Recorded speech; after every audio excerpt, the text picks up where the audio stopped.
Olá pessoal, aqui é o Pastor Caio, estamos de volta aqui mais uma vez. Nós vamos dar aqui continuidade na nossa escola básica, curso para o batismo, que tem por título Pão da Aliança. Essa aqui é a lição de número 2. Se você não viu a lição de número 1, vai lá, entra na nossa playlist, confere lá, eu creio que vai valer a pena. Então, fazendo um esclarecimento para quem não nos conhece, nós estamos gravando esta lição. Isso aqui é um módulo básico, né, para aquele irmão, para aquela pessoa que se candidatou, né, às águas batismais. Mas nós temos visto e temos percebido que existe aqui um conteúdo, né, que tem alguns alicerces da nossa fé, que vai, quem sabe, para você, até que já é um cristão mais maduro, vai fazer diferença para você. Você pode se descobrir dentro da palavra de Deus e você pode perceber que o evangelho que te apresentaram não é, na verdade, a base genuína do verdadeiro evangelho. Pastor, por que o senhor está dizendo isso? Porque pela palavra de Deus a gente vai começar a entrar em algumas coisas que vão trazer para nós, para alguns até que são mais antigos na fé, uma nova visão do que o evangelho na verdade propõe, né? O que Deus tem para nós através desta aliança, deste compromisso que se inicia através do batismo. Ok, pessoal? Então, fiz um esclarecimento aí inicial para incentivar você que não nos conhece, né? E também alguns que possam já ter visto algum outro vídeo nosso, poder acompanhar esse conteúdo. Eu creio que vai ser bem relevante para aquele que quiser receber mais da palavra de Deus.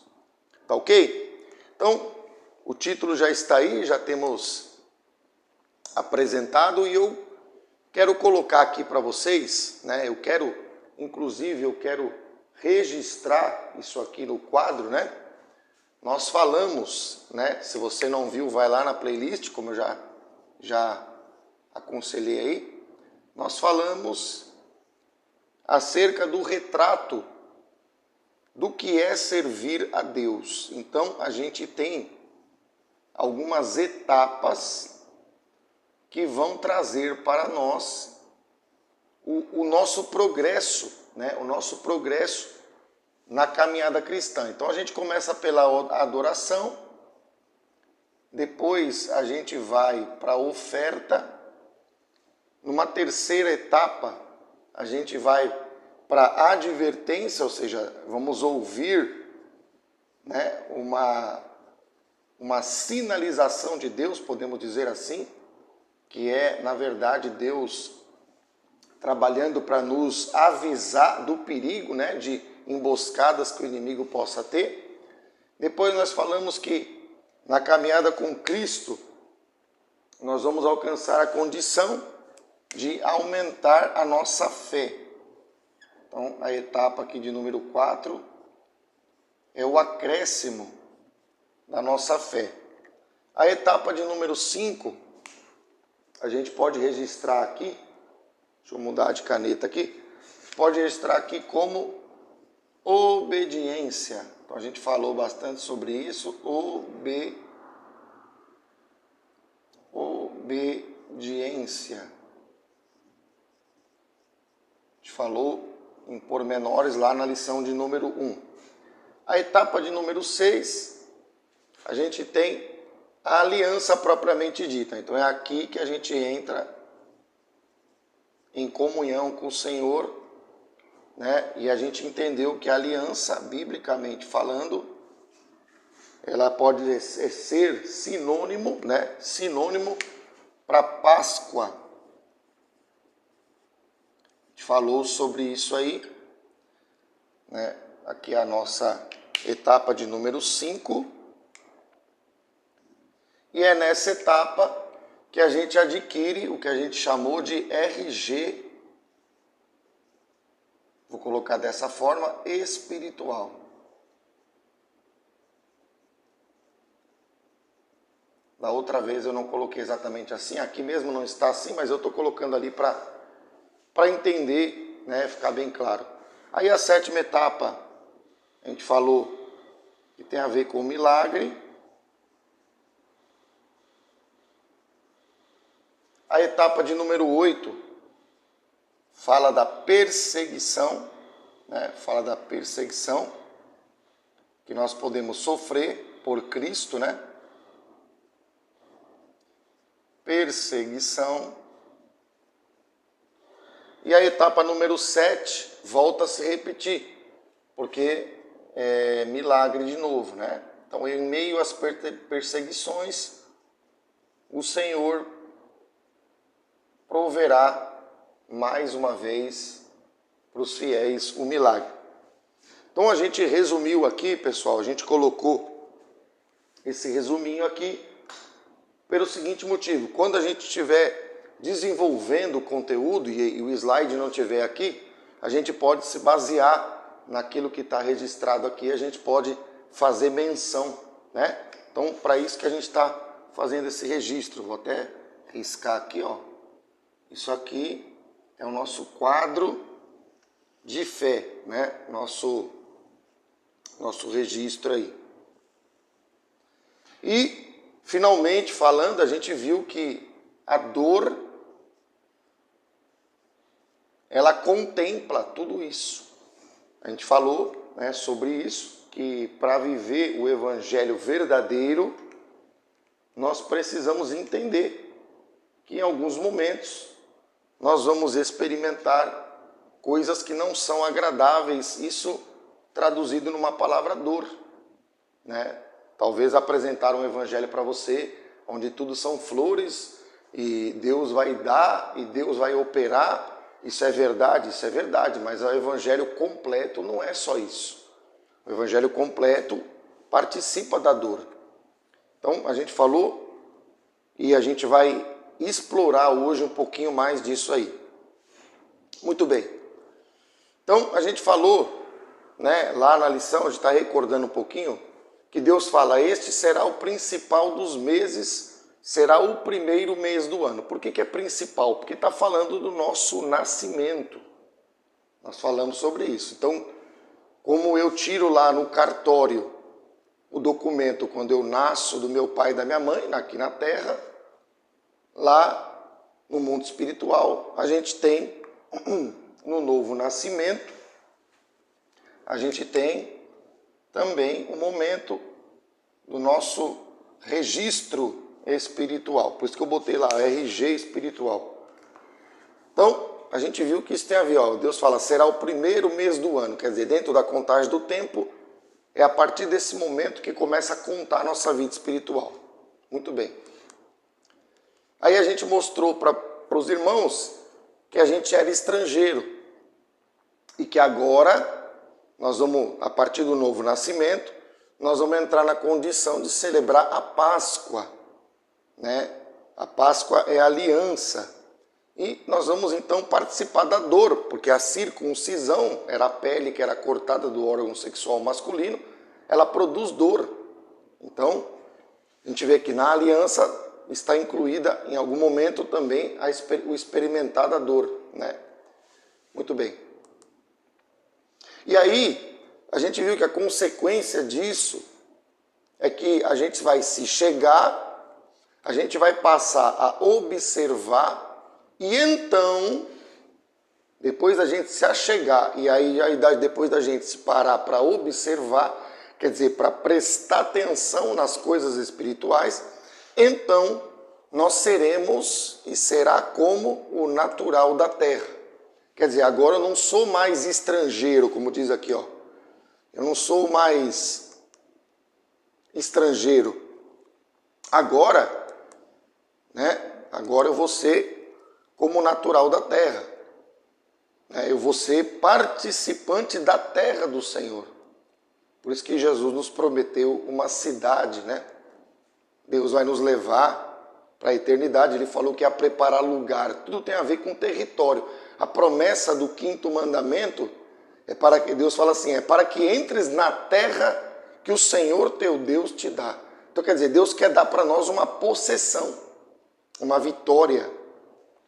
Muito bem. Então tudo tem a ver com a possessão da terra, será como natural da terra. Aí Deus faz uma advertência, olha que advertência aqui, ó. Na própria promessa, Deus já faz uma advertência. Perceba o conteúdo profético aparecendo aqui. Mas ninguém que for incircunciso, que não tiver aliança, que não tiver RG espiritual, comerá dela. Não, pastor, mas eu sou neto do fundador da Assembleia de Deus, não interessa. Não, pastor, mas eu sou do ministério muito grande, não importa. Deus diz que ninguém, mas nenhum incircunciso, comerá dela. Então, o que te faz participar da mesa, da aliança, não tem a ver com o tempo de cristão, não tem a ver com os seus predicados, não tem a ver com as suas qualidades ou virtudes, não tem a ver com nada disso. Pastor, eu pensava que porque eu estou 30 anos na igreja, eu já tenho cadeira cativa. Não tem. Então, talvez está chocando alguns aí, mas não tem. Por quê? Porque a Bíblia está afirmando, a gente se torna natural da terra, mas a gente precisa continuar nessa condição, porque diz, mas nenhum, se é nenhum, incircunciso, ou seja, sem aliança, vai poder comer dela. Então, fica claro que essa mesa, vou escrever aqui, ó, fica claro que esta mesa, chamada aliança, que tem a ver com a Páscoa, ela só pode ser participada pelo crente se ele não for incircunciso, se ele tiver a marca e ele não andar mais da maneira que ele andava. Então eu creio que está dando para entender aí. Então está aqui, Jesus está assentado na mesa e ele está servindo. Né? Ele está servindo aqueles que são seus discípulos, ou seus servos, né? Então Jesus está servindo a mesa por quê? Porque nós estamos entrando na obediência, né? Passo número 5. Obediência é o quê, pastor? Aqui está uma chave que eu quero colocar para vocês. A obediência, eu vou só colocar como um adendo, mas para vocês não esquecerem. A obediência não é a igreja, a obediência não é só ao pastor, a obediência não é a Assembleia de Deus, a obediência é a palavra. Pastor, mas você está dizendo que não devo obedecer o meu pastor? Não, não é isso que eu estou dizendo. Né? Eu sou pastor aqui e eu ensino os irmãos que tem que obedecer o pastor, com certeza. Né? Tem que honrar o seu pastor, tudo bem.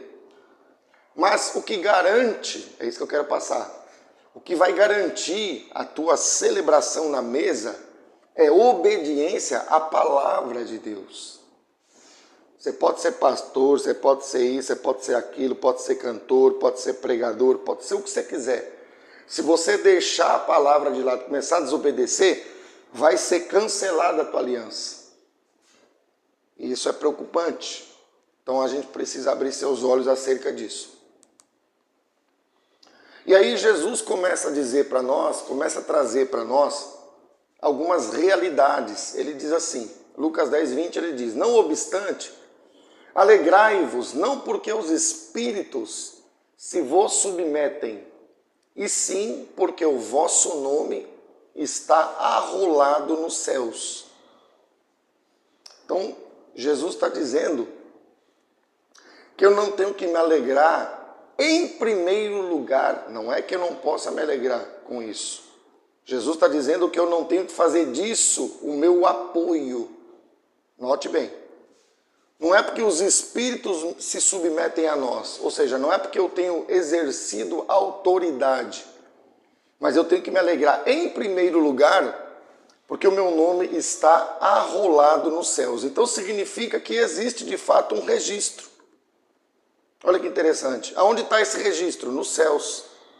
Jesus diz que tem o registro do nosso RG, ele está arrolado nos céus. Então é interessante perceber isso aí. Lucas 10, 20 diz isso. Malaquias 3,16, o Senhor diz outra coisa. Ele diz assim, então, os que temiam ao Senhor falavam uns aos outros. O Senhor atentava e ouvia. Havia um memorial escrito diante dele para os que temem ao Senhor e para os que se lembram do seu nome. Então aqui nós começamos a entender, primeiro, Deus está prestando atenção e Deus está ouvindo. Então significa que Deus está atento àquilo que fazemos, né, diante dele. E o Senhor traz para nós uma palavra que, inclusive deixa eu fazer uma ressalva aqui. Você que quer se aprofundar na Bíblia, você precisa de uma tradução adequada. É bom até ter mais de uma, né? A tradução que eu estou usando aqui é a tradução chamada de ARA. É Ferreira de Almeida, revista e atualizada. Pastor, essa daí é a tradução que devemos usar para estudar a palavra? Existe uma outra tradução que é muito boa, que é a Almeida, né? Almeida, revista e corrigida, que é a ARC. As duas são boas. Mas, pela orientação de Deus, eu percebi que essa daqui é a que mais traz para nós em profundidade o conteúdo. A maioria dos crentes usa essa, muito boa mesmo, essa aqui é muito boa. Mas se você quiser aprofundar, tem palavras que é nessa daqui que você vai encontrar. Então, só fazendo esse registro, para aquele que quer aprofundar a palavra no estudo da Escritura, tá? Bom, aí Deus diz que havia um memorial escrito. Por isso que eu fiz essa menção aqui, a tradução. E aqui eu quero fazer um registro com você. Um memorial que Deus está falando, ele está escrito. Pastor, o que tem a ver, com o que tem a ver isso? Vou escrever algo aqui e já vou explicar para você entender. Toda vez que Deus fala nessa questão de estar escrito com E, nota que a palavra escrito começa com E. Pastor, mas isso é importante? Porque quando Deus fala de algo que está escrito, Ele está falando de algo que foi registrado ao nosso respeito. Grava isso. Esse algo registrado ao nosso respeito é algo que está fazendo menção a nós, mas está fazendo menção a nós fora de nós. Por isso que eu botei o fora aqui. É algo que tem a ver com aquilo que a gente faz. Por exemplo, você vai lá na empresa, entra no trabalho, bate o cartão de ponto. Fica escrito, fica registrado lá no cartão que você entrou para trabalhar aquela hora, aquele período, aquele horário, né, naquele dia. É uma informação que fica escrita ao teu respeito. Na Bíblia, a palavra escrito com E, né, fala disso. Então, é importante observar isso aí.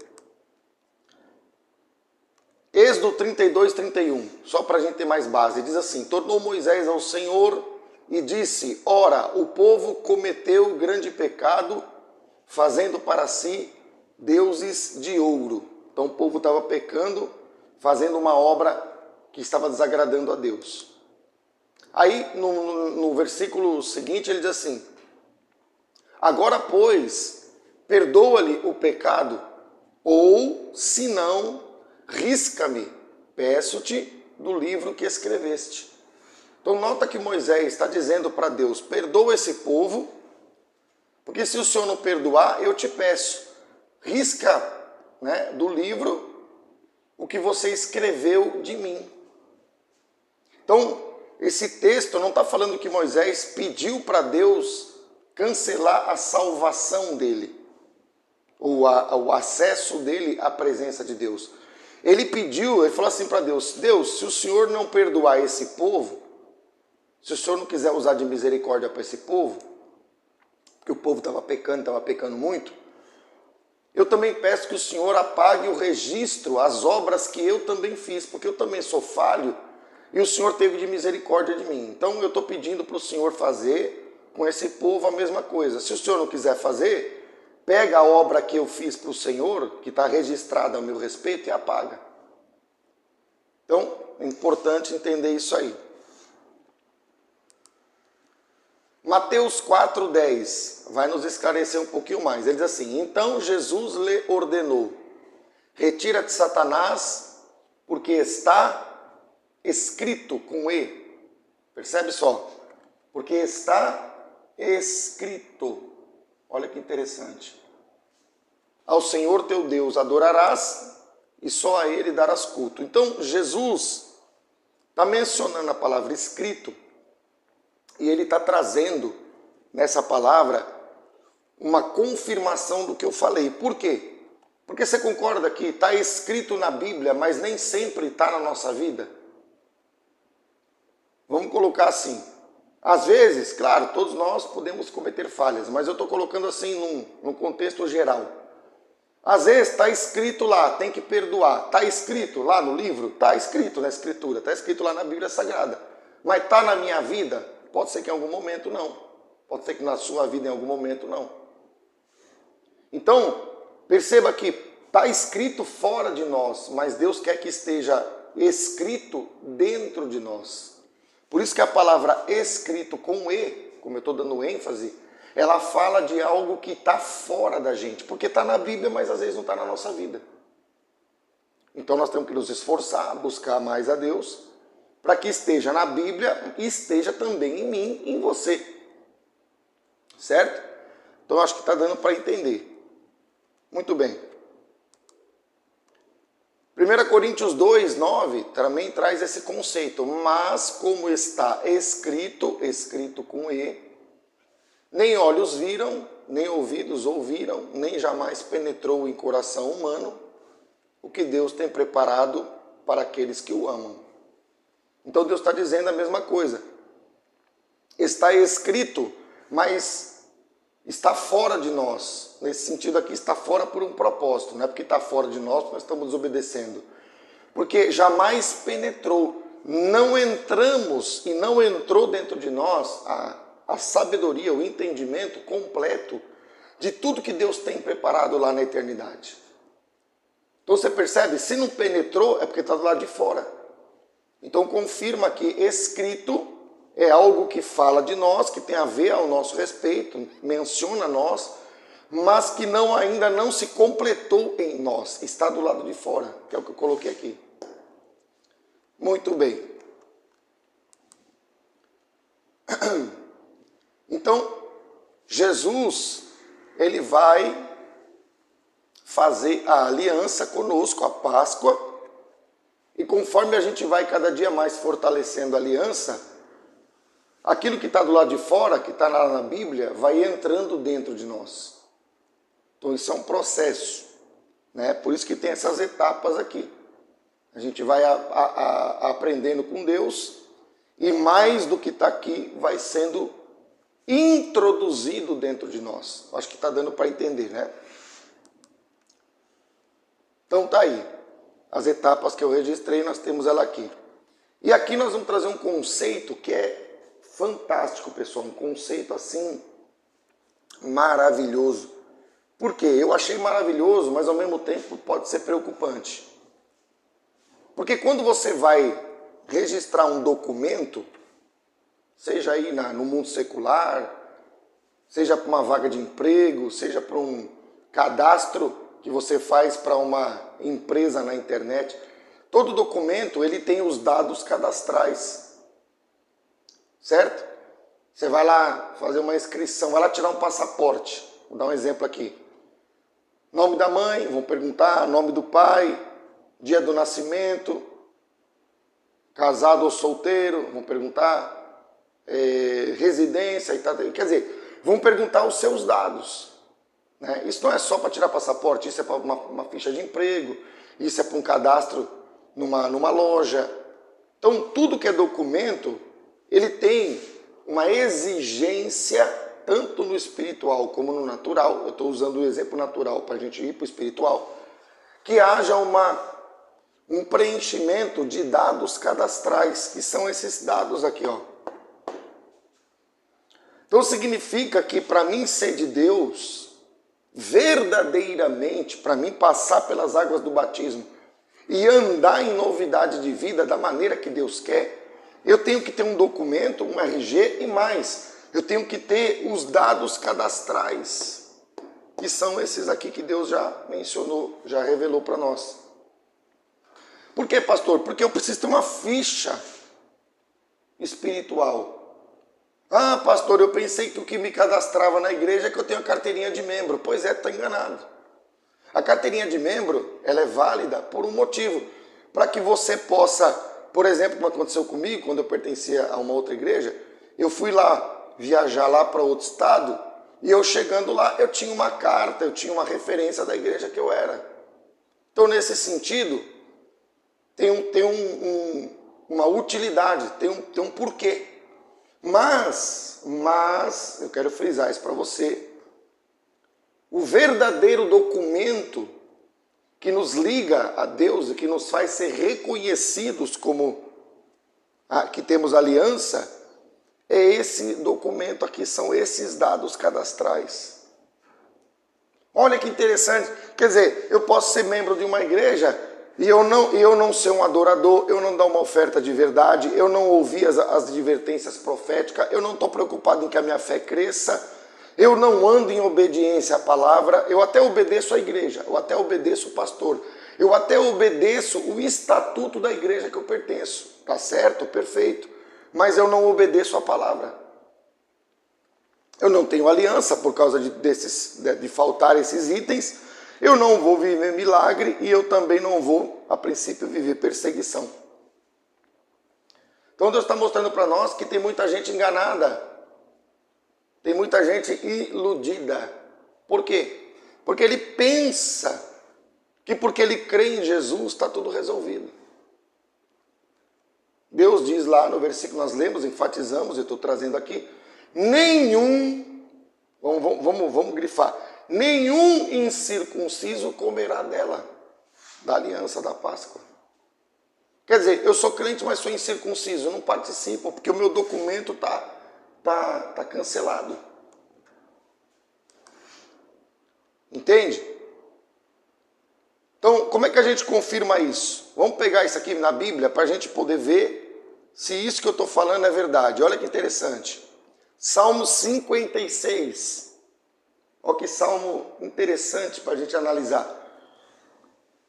Versículo 8. Contaste os meus passos, caminhar com o Senhor, quando sofri perseguições.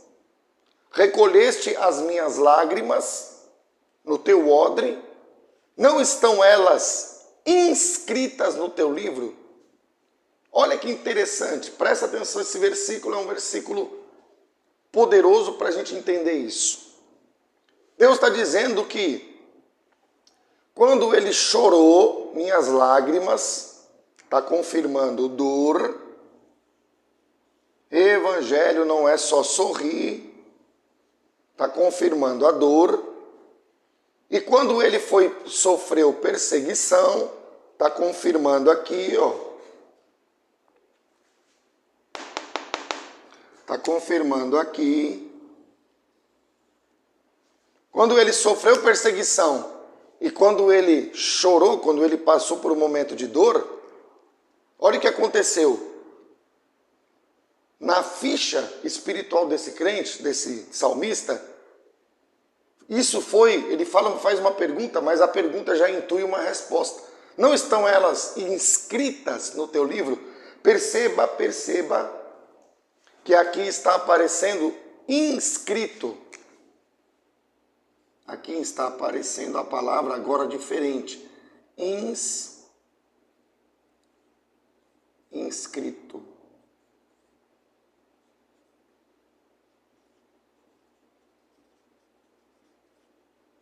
Ô pastor, o que tem a ver?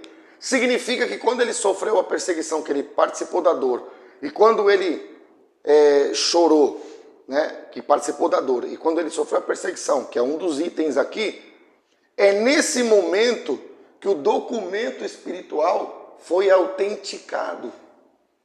Só que aí a Bíblia usa uma outra palavra, ela não diz que foi escrito como algo que está do lado de fora. Como ele viveu a situação, e ele estava sendo alguém que estava andando na presença de Deus, né? Contaste os meus passos. Agora não está só escrito do lado de fora no livro. Agora foi inscrito. Saiu do livro e foi para dentro dele. Entrou nele. Por isso eu coloquei aqui que fora, do lado de fora é escrito com E.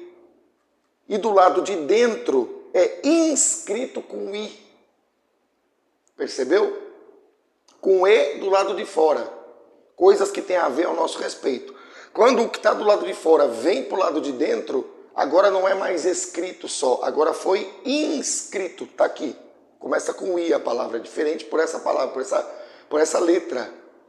Então você vê, o que autenticou, o que validou o documento que está aqui embaixo, né? O que validou, o que fez a inscrição ser confirmada, como acontece lá na ficha cadastral que você está preenchendo uma empresa, né? Você entra no site lá, te pede lá todos os dados. Aí quando você manda o documento lá, manda para a empresa, dependendo da triagem lá do processo, aí eles, tua inscrição foi confirmada. Quer dizer, não é porque eu mandei o documento que ele está aprovado.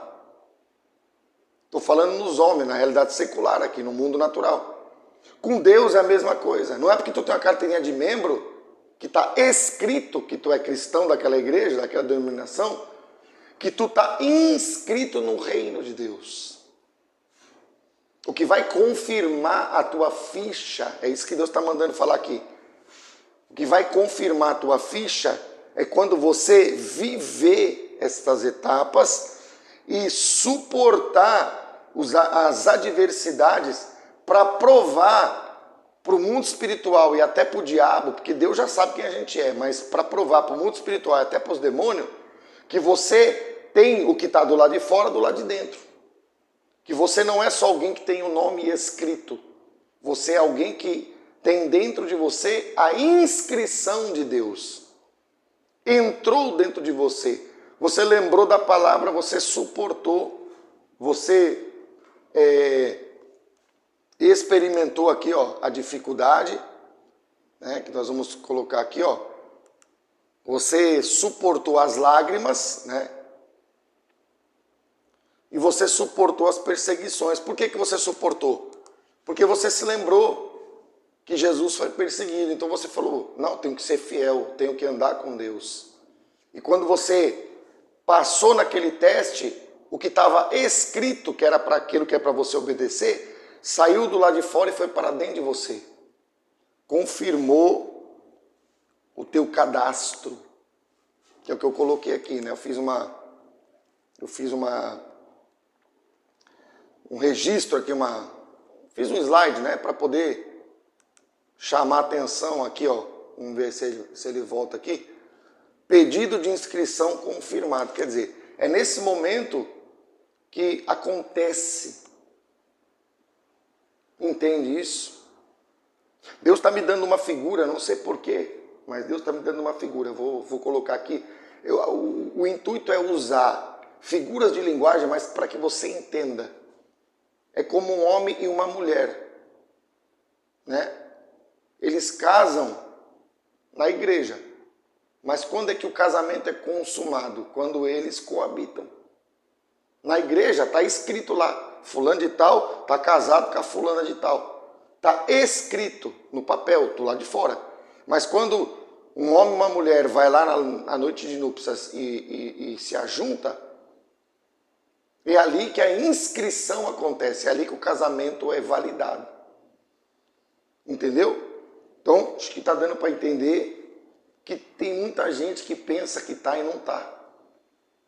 Tem muita gente que pensa que o que Deus fala na Bíblia é só para aqueles que querem ser mais espirituais. Deus está mostrando para nós, irmãos, que tem muita gente que não vai para a eternidade, não vai ser arrebatado, porque a ficha dele não tá mais valendo.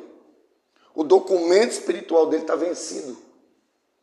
Quando você perde, por exemplo, lá a carteira de habilitação para dirigir carro, dirigir moto, tu tem que ir lá e renovar.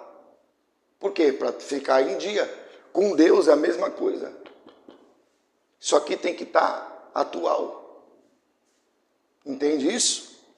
Então, Apocalipse 21, 27 vai confirmar isso. Ó. Nela, na cidade, onde Deus quer que a gente vai parar lá dentro, então está falando da inscrição, nunca jamais penetrará coisa alguma contaminada, nem o que pratica abominação e mentira, mas somente os inscritos com I no livro da vida do Cordeiro. Percebeu que o que eu falei aqui, que a salvação ela está em jogo? Se você não for inscrito, pastor, mas eu já fui inscrito, mas e se você parar na caminhada e em algum momento você abandonar a prática da tua fé? Sabe o que vai acontecer? Teu documento vai receber um grande X. Tu te torna incircunciso. Se você se tornar incircunciso, tu não pode entrar, porque inscrição é para quem está validado, não para quem está cancelado. Entendeu?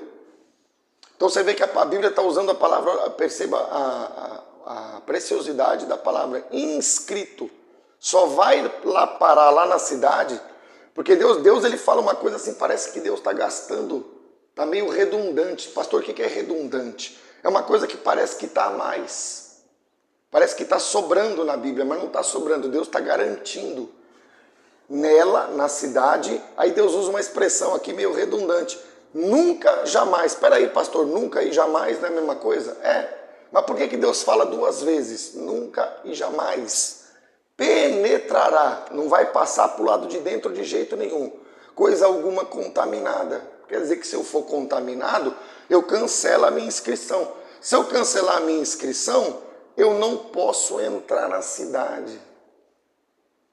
Opa, pastor, quer dizer então que eu posso ser um crente e não ser salvo? Exatamente. Você pode ser um crente, você pode achar que está com a vida resolvida e não está. Você está condenado. Pastor, mas eu sou tão fiel à minha igreja. Pois é, mas o problema é esse. Tu está muito fiel à igreja, mas está um pouco fiel à palavra. Seja fiel à igreja, mas seja mais fiel à palavra. E se a igreja não obedece à palavra, sai fora. Ô pastor, mas assim o senhor não pode falar isso. Ué, como é que a gente não pode falar isso? Se nós viemos de uma raiz protestante. Já falei isso num outro tema, mas estou sentindo de comentar aqui. Tu tem o direito de protestar, tu não tem o direito de ir lá e se insurgir, tu não tem o direito de trocar o pé pelas mãos, tu não tem direito de desobedecer a autoridades. Se tu não concorda, tu tem o direito de sair. Tu tem o direito de protestar contra as más obras, até mesmo de uma igreja. Nós só existimos como evangélicos, crentes evangélicos, porque no passado alguém protestou. Percebeu? Então, nós não podemos praticar a abominação, coisa que Deus detesta. Acho que a maioria de nós, que tem um pouquinho de juízo, não pratica. Mas aqui tem um detalhe aqui que Deus trazia. Tem gente que não pratica abominação, mas ele vive mentindo. Uma coisa é eu mentir uma vez, fazer uma falha do ser humano. Outra coisa é eu viver com aquelas mentirinhas brancas. Sabe? É uma mentirinha, não faz mal para ninguém. Então, se a gente vive praticando mentira, Deus está garantindo que não vai entrar. Só os inscritos vai entrar. Não vai entrar, irmão. É o que eu falei para você da redundância aqui, que parece redundante, mas não é. Deus está dizendo, nunca, jamais, não vai entrar. E é essa a preocupação que nós, como cristãos, temos que ter. Nós temos que entender que nós podemos enganar o pastor, nós podemos enganar a missionária, nós podemos enganar o irmão, nós podemos enganar até o nosso cônjuge, mas Jesus você não vai enganar. Pastor, eu estou parado na fé, eu não vou a igreja nenhuma. Então já vou te dizer claramente, a tua inscrição está cancelada. A tua inscrição está cancelada, pode ter certeza. Ah, pastor, mas a igreja é uma organização humana. Então vai para Atos capítulo 2 e você vai ler lá, na mesma Bíblia, que estavam todos reunidos no mesmo lugar. Se todos estavam no mesmo lugar, é porque a igreja é uma fundação de Deus. Às vezes a gente fala que a gente é pentecostal. Pois é, diz que é pentecostal, que é isso, que é aquilo, mas não quer ir na igreja. Estavam todos reunidos no mesmo lugar. Outros versículos falam da Assembleia dos Santos. No mesmo capítulo 2 de Atos, fala que compunha-se a Assembleia, usa até essa palavra, de aproximadamente 120 pessoas. Quer dizer que tinha 120 crentes ali juntos. Esse é o modelo. Ah, pastor, é o que está escrito, irmão. Primeiro eu olho para o que está escrito. É isso que está escrito na Bíblia. Para obedecendo o que está escrito, aí eu vou pular para a condição de passar a ser inscrito. Agora, se eu desprezar o que está escrito, porque está na Bíblia, mas não está na minha vida, nunca vai estar na minha vida, porque eu não vou deixar inscrever em mim. Eu não vou deixar Deus marcar o meu coração.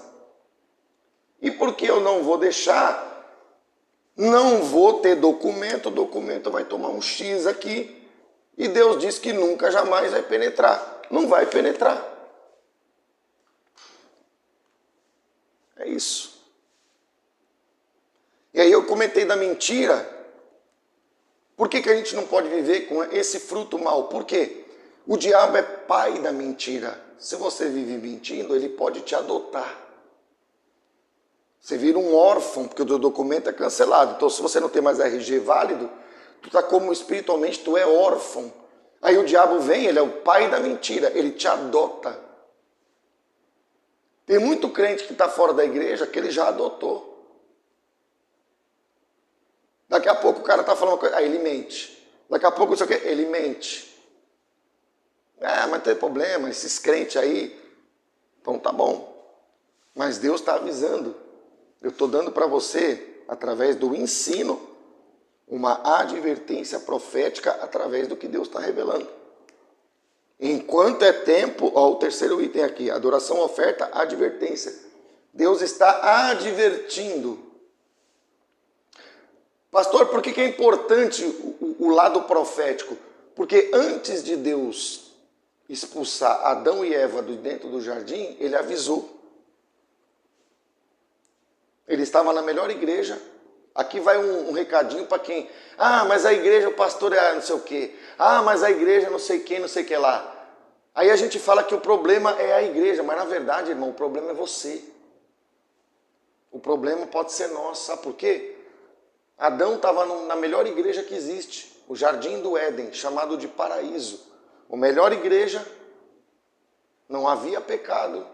O melhor pastor, quem era o pastor? Deus, que vinha falar com ele na viração do dia. Tinha o melhor alimento, porque Deus deu as boas árvores do jardim, só que Deus fez uma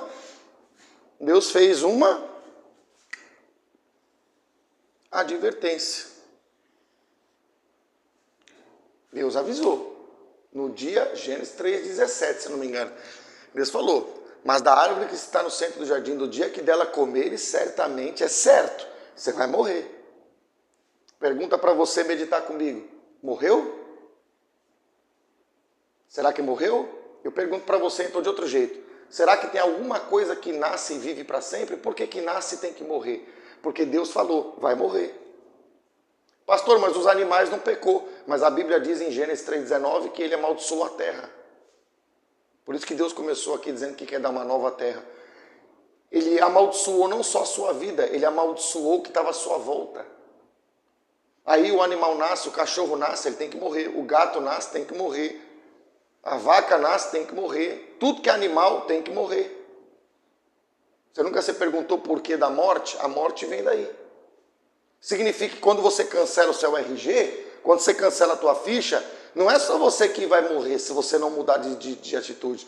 Quem está à tua volta provavelmente vai morrer junto, porque vai ser contaminado. Ele matou a natureza toda. Quando ele fez a opção em testar, mas é o que a serpente lançou. Agora Deus está lançando uma outra profecia. Lá foi em Gênesis, aqui é no último livro da Bíblia, em Apocalipse. Mas será que é verdade? Eu vou pagar para ver. Adão fez isso. E pagou para ver. E estou pagando até hoje. Por que a gente fica doente? Por que a gente envelhece? Porque ele foi pagar para ver. Ele pagou para ver e trouxe esse fruto para nós.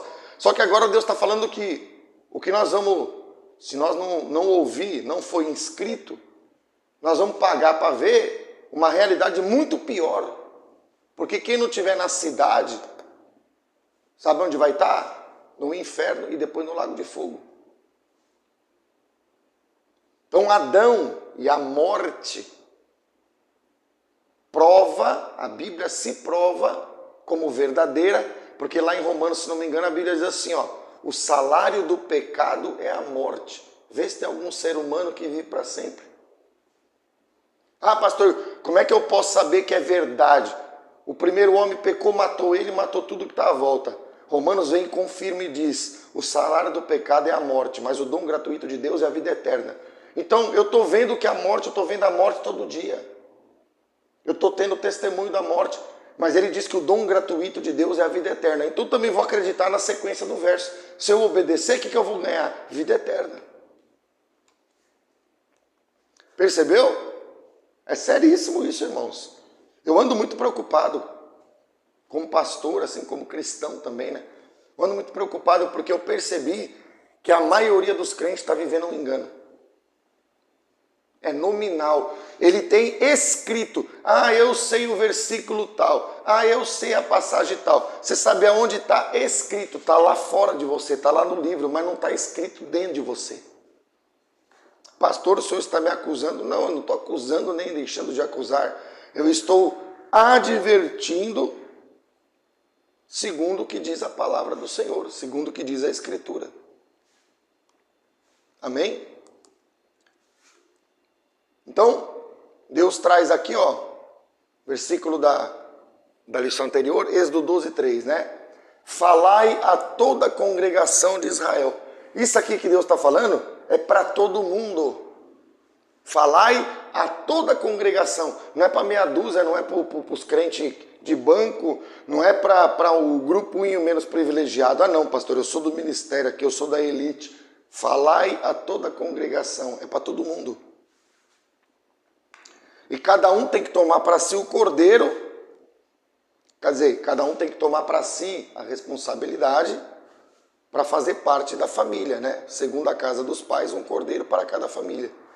Então a gente tem que tomar a nossa posição, a nossa porção, né? Aí, a lei de Moisés, né? Quando a gente pensa no Velho Testamento, a gente pensa na lei de Moisés. Ela tá trazendo para nós uma prescrição que tinha que se tomar o cordeiro. Aí olha o que João Batista fala de Jesus. No dia seguinte viu João a Jesus que vinha para ele e disse, eis o Cordeiro de Deus que tira o pecado do mundo.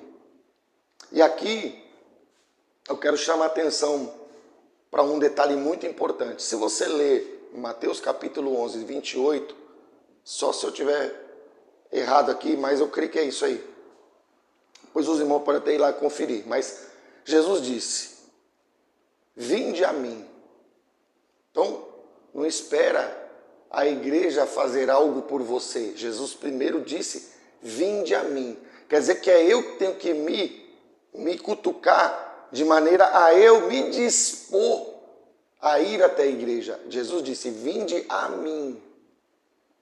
Pastor, por que Jesus falou isso? Porque se tu precisa trabalhar, tu não acorda às 5 da manhã para aquele que precisa. Se tu precisa trabalhar lá numa hora extra, tu não te dispõe, tu não te esforça. Agora está muito quente, tu não precisa trabalhar às vezes num dia quente, mas tu tem que ir, porque precisa do dinheiro, precisa do ganho, né? Então a gente se dispõe a coisas que a gente não gosta. A tradução disso é, pastor, não é uma dor, mas uma coisa que a gente não se agrada é uma coisa dolorida, não é uma coisa agradável. A gente se dispõe, às vezes, a engolir um sapo no trabalho, né? Falando assim. Então a gente se dispõe a coisas na vida que a gente não queria viver. E a gente faz porque tem um benefício. Com Deus, que é muito mais importante, é a mesma coisa. Eu tenho que ir até a igreja. Ah, mas isso, irmão, isso. Ah, igreja, aquilo. Ah, não sei o quê. Tem um monte de empecilho. Às vezes coisa que te traz até um conceito de dor, uma ideia de dor. Mas tu tem que vencer. Assim como tu te esforça para acordar às 5 da manhã, tu tem que te esforçar mais ainda para pegar aquela objeção, aquele impedimento, vencer ele e estar no meio dos irmãos. Senão o teu documento vai ser cancelado. Né? Muito bem. Só que quando a gente vai para Deus, a gente tem que vinde a mim. Jesus falou, isso é no começo.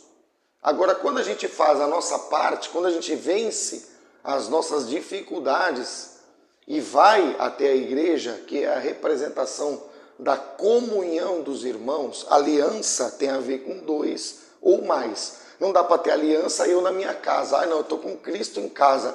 Então, cadê os irmãos? Cadê o corpo de Cristo? É a mesma coisa que o dedo ficar separado da mão, ele está podre. Porque o sangue não circula. Então, eu preciso estar no meio do corpo de Cristo. Você é um órgão, por exemplo. Você tem que estar dentro do corpo. Esse é um dos significados da igreja. A igreja não é porque ela é perfeita, porque o Adão estava na igreja perfeita, mas ele até na igreja perfeita ele caiu. Significa que as nossas quedas não tem a ver com o meio só, tem a ver com a gente, tem a ver com aquilo que eu decido. É uma escolha. Aí, num segundo momento, diz que Jesus veio até João. Viu João a Jesus que vinha para ele. Pastor, você não disse que é vinde a mim? Eu que tenho que ir até Jesus? No primeiro momento é. Quando você vai até Jesus, Jesus começa a vir até você. Porque se você dá um passo, ele também dá outro. Se você dá mais 2 passos, ele dá mais 2. Porque a aliança não tem 2 lados, não tem que ter um compromisso. Se eu quero ter aliança, eu tenho que me dispor e Jesus vai se dispor. Então, quando Jesus vai até João, significa que a revelação vai ser dada para aquele que está no meio da condição de ser um circuncidado. Quando Jesus vai até João, ele está fazendo o quê? Pregando. Aonde, pastor? No deserto. Quer dizer, ele estava envolvido com a obra, percebe? Para Jesus vir até ele está envolvido. Ele não sabia a hora que Jesus ia aparecer, mas ele estava lá pregando, estava lá fazendo as advertências. Né? João Batista pregava dessa maneira. Ele preparou o caminho para Jesus vir. Quando daqui a pouco ele está pregando, daqui a pouco Jesus vem. Você vai na igreja, o pregador está pregando, daqui a pouco Jesus vem. Agora, como é que você vai receber Jesus se você não vai aonde Jesus quer que você esteja? Como é que você vai celebrar o aniversário de alguém se a pessoa te deu o endereço, chegou no dia e você não foi? Percebeu? A gente tem que estar envolvido. Por que as pessoas se envolvem com tantas coisas? Porque ela tá apegada, ela está aliançada com aquela coisa, seja boa ou ruim. Então eu tenho que me envolver. Eu tenho que aceitar, porque quando a gente está no nosso conforto, a gente é o rei. Né? Na nossa casa é o nosso refúgio. Lá nós dizemos como as coisas vão correr. Mas quando eu estou no meio de um monte de irmão, eu sou mais um.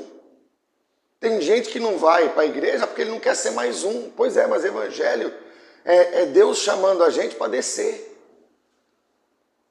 Jesus não veio de lá de cima, não desceu. Ele não estava lá na glória, no melhor lugar, os anjos lá de obreiro, tudo. Ele desceu. Você tem que descer. Se você não descer, você não vai descer aqui, mas depois você pode descer lá para o inferno. Eu prefiro descer aqui. E ainda vou ver Jesus vindo para mim. Olha que coisa boa.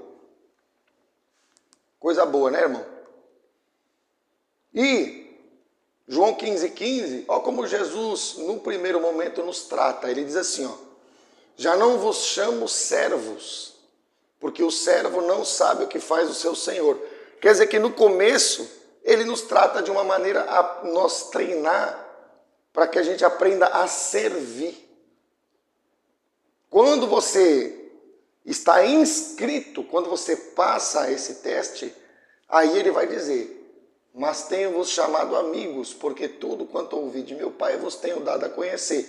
Quer dizer, ele vai revelar para nós a condição de ser nosso amigo se ele vê que a gente passou no teste de ser servo. Jesus não disse que ele não veio para ser servido, ele veio para servir.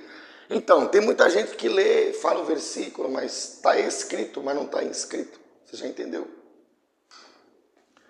Então é interessante a gente entender. E isso aponta para uma característica que está aqui: obediência. Ah, pastor, eu fui no culto, não estava muito bem. Se fosse por mim, eu não teria nem ido, mas você foi.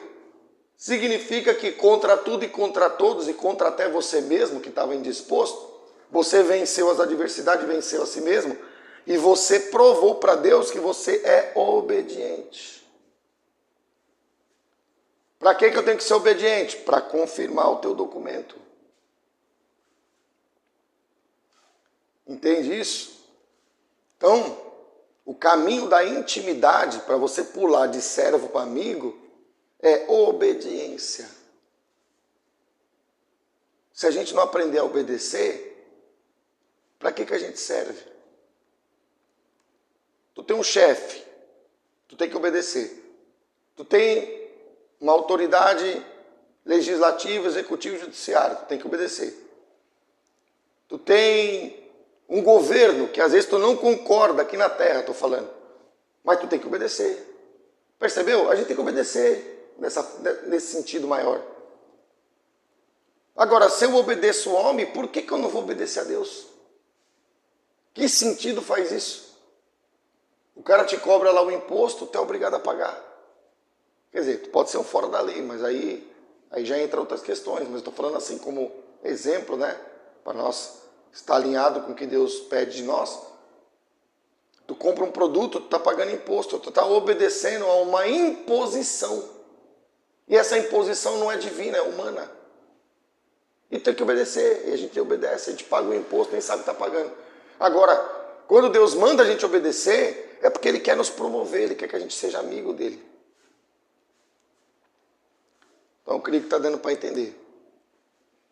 Então, a gente está vendo por dentro da palavra que para ser de Deus tem que ter documentação espiritual, tem que ter as credenciais, que são cada uma dessas aqui que eu coloquei, para confirmar que naquele dia você vai ser reconhecido. Deus vai olhar a tua ficha e Deus vai falar: esse aqui tá, esse pode vir. E aí o Espírito Santo vai nos levar para Jesus. Né? E aqui nós vamos começar a entender, irmãos, algo interessante. Né? Nós vamos começar a entender algo interessante. Hebreus 5:8. Ah, Jesus, isso aqui a igreja parece que não sabe absolutamente nada, ou se alguém ensinou, a maioria esqueceu. Ah, irmãos, aqui tem um engano tremendo, porque eles pegam partes da Bíblia e fica só naquilo. Ele pega a parte que ele gosta, é como se fosse uma doceria, ele pega o doce que ele agrada. Mas quando tem um lá que ele não gosta, ele não quer. Mas é o mesmo livro que diz o que eu vou ler para você aqui. Hebreus 5:8. Embora sendo filho, aprendeu, grava essa palavra, a obediência pelas coisas que sofreu. Pastor, não entendi. Vou até registrar aqui para você entender. Vou até anotar aqui para você meditar nisso aqui que eu vou colocar para você. Olha que interessante. Só completar aqui. Jesus aprendeu, ou seja, Jesus entrou em uma escola, porque quem aprende está sendo guiado no processo, que é o que acontece numa escola. E a escola espiritual que Jesus passou, ele aprendeu a ser obediente pelas coisas que sofreu. Então, o que fez Jesus entrar nessa escola e ser aprovado, porque uma coisa é passar na escola, outra coisa é ser aprovado, concorda? Que tem gente que repete de ano. Para Jesus sair dessa escola e ser aprovado, o que teve que acontecer? Ele teve que participar disso aqui, ó. Vou até escrever aqui destacado, porque está aqui já, mas eu estou colocando aqui para ficar pertinho aqui para você associar. Jesus aprendeu na escola de Deus a ser obediente, item 5 aqui do documento, pelas coisas que sofreu. Opa! Significa que se você não passar determinados sofrimentos, você não aprende. Não, pastor, mas ele conhece a Bíblia de capa a capa, do lado de fora. Do lado de fora ele é doutor, ela é doutora. Mas quando Deus manda o sofrimento, quando Deus permite a dor, para que a escola traga a aprovação e através da aprovação, que é o confirmado documento, você possa ter acesso, os crentes fogem. Pastor, mas na minha igreja me ensina que Deus vai me dar vitória. Pois é, mas a tua igreja deveria ensinar também que a escola do Senhor, em muitos momentos, virá através da dor. E aqui tem um detalhezinho no versículo, ele diz assim, embora sendo filho. O que a Bíblia começa esse versículo? Tem até uma vírgula separando. Embora sendo filho, Deus está dizendo assim, ele era na terra, Jesus veio, se manifestou como o Filho de Deus. Então, como filho, você sabe que o filho tem direito a tudo que é do pai.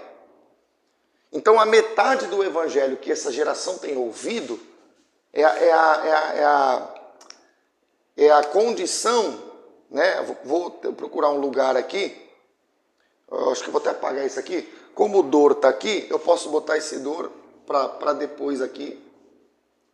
Eu vou escrever, porque eu acho que é didático. Vai te ajudar aí, vai nos ajudar. Metade do evangelho, ou uma boa parte do evangelho, fala do direito. Por exemplo, você pertence à família do fulano. Fulano é filho do pai que é rico. Certo? Então, não só depois que o pai morre, mas em vida mesmo, se o meu pai é rico, eu tenho direito de usufruir, de aproveitar as bênçãos. Ô pastor, agora estou gostando do que você está falando aí. Peraí, você vai entender. Por que eu tenho direito às bênçãos? Eu tenho direito às bênçãos porque eu sou filho. E se o meu pai tem, e ele tem bastante, por que ele não vai trazer da riqueza que ele tem para mim, que sou da família? Então, vou dar um exemplo para você entender. Uma forma de entender, não é a única revelação que existe, mas é uma maneira para te esclarecer. Por que Jesus curava tanta gente? Porque o seu pai é poderoso. E se o seu pai é poderoso, ele usava o poder do seu pai como filho na terra e ele usufruía do poder do pai. Ele curou muita gente. É uma forma de entender. Isso vale tanto no âmbito espiritual como também no natural. Deus tem poder de me abençoar materialmente? Tem. Agora, verdade, pastor? Verdade. Significa que Deus vai te dar bênçãos ao longo da caminhada. Mas a geração presente, ela está apegada nisso aqui, ó. Ela serve a Deus, mas na verdade, ela não quer servir a Deus. Ela quer servir ao direito que Deus dá, que são as bênçãos. Só que como toda moeda tem dois lados, concorda? Toda moeda tem dois lados. Jesus fez o contrário. Jesus, embora sendo filho, quer dizer, embora ele estivesse dentro dessa condição, ele faz o seguinte, ele fala assim, ó, Eu não quero, em primeiro lugar, as bênçãos. Estou apagando por isso, tá? Eu não vou usufruir das bênçãos. Por que eu não vou usufruir? Porque eu quero entrar na escola, eu quero aprender a ser obediente, e para ser obediente, eu vou experimentar o outro lado do evangelho. A dor. O mesmo Jesus que usufruiu do poder, pegou a herança do Pai e botou em ação, o mesmo Jesus foi para a cruz.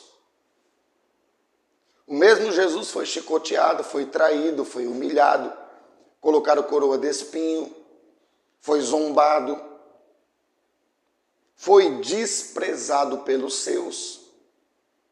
Ah, pastor, não, mas essa parte eu não quero ler, pastor, porque é muita tristeza. Eu quero as bênçãos. Pois é. Você tem que entender, vou colocar aqui de um jeito aqui, você tem que entender que o evangelho verdadeiro, ele tem que ser completo. Ah, pastor, eu estou enganado? Se tu acreditou só nas bênçãos e no direito de filho, tu está enganado. Por quê, pastor? Porque o que nos salva não são os milagres de Jesus. São tremendo, coisa linda. Deus usar uma pessoa a fazer milagre, irmão. Coisa linda. Milagre, inclusive, está aqui, ó. Para ter documento espiritual, tem que experimentar algum tipo de milagre. Quando eu digo milagre, não é curou, restou morto, só paralítico. Milagre é a transformação que Deus faz na nossa vida. Então tem que ter milagre. Eu não estou contra o milagre. O milagre é importantíssimo. Ó, tem milagre aqui e tem milagre aqui. Se repete. E no meio tem perseguição. Mas o que salvou a humanidade não foi os milagres. O milagre vem depois. Jesus ressuscitou. O que é isso? Milagre. Então, dá para crer em evangelho sem milagre? Não. Porque Jesus vem a esse mundo por milagre, engravidado pelo Espírito Santo. Milagre. Começa com milagre e ele completa a obra com milagre. Por isso que tem que ter milagre e milagre. Agora, no meio do processo tem perseguição. Perseguição está associada ao quê? A dor.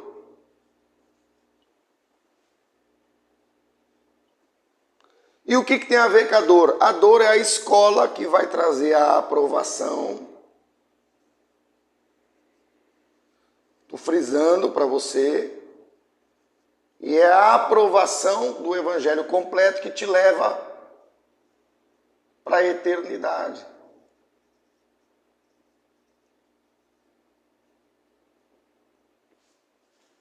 É isso que não estão nos dizendo. É isso que não estão nos avisando. É isso que não estão nos preparando. Estão nos dando meia verdade. Por quê? Porque a gente não quer aprender. Por que não quer aprender? Porque custa aprender. Para ser aprovado, custa. Para Jesus nos salvar, custou. Ah, pastor, então estou me enganando. Então. E o pior de tudo isso é que você corre um grande risco de não subir. Isso é o pior. A questão toda não é viver enganado. A questão toda é na hora final, vai subir ou vai ficar? Entendeu? É isso que é o ponto que tem me chamado muita atenção. A igreja não quer aprender. Por quê? Porque a igreja quer descansar, a igreja quer botar os pés para cima, tomar suco de laranja. A igreja, eu sou filho do rei.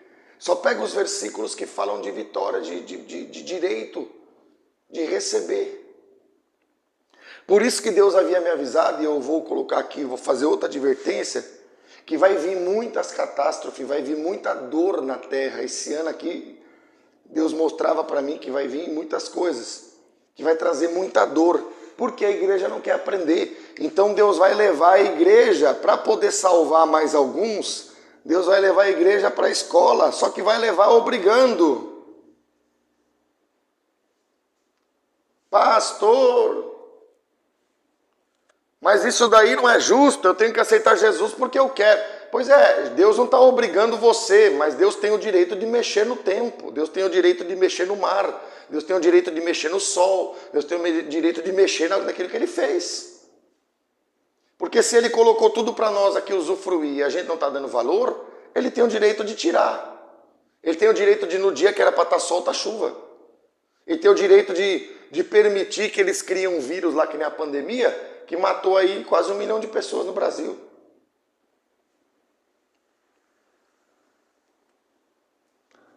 O que foi a pandemia? Vou escrever aqui, ó.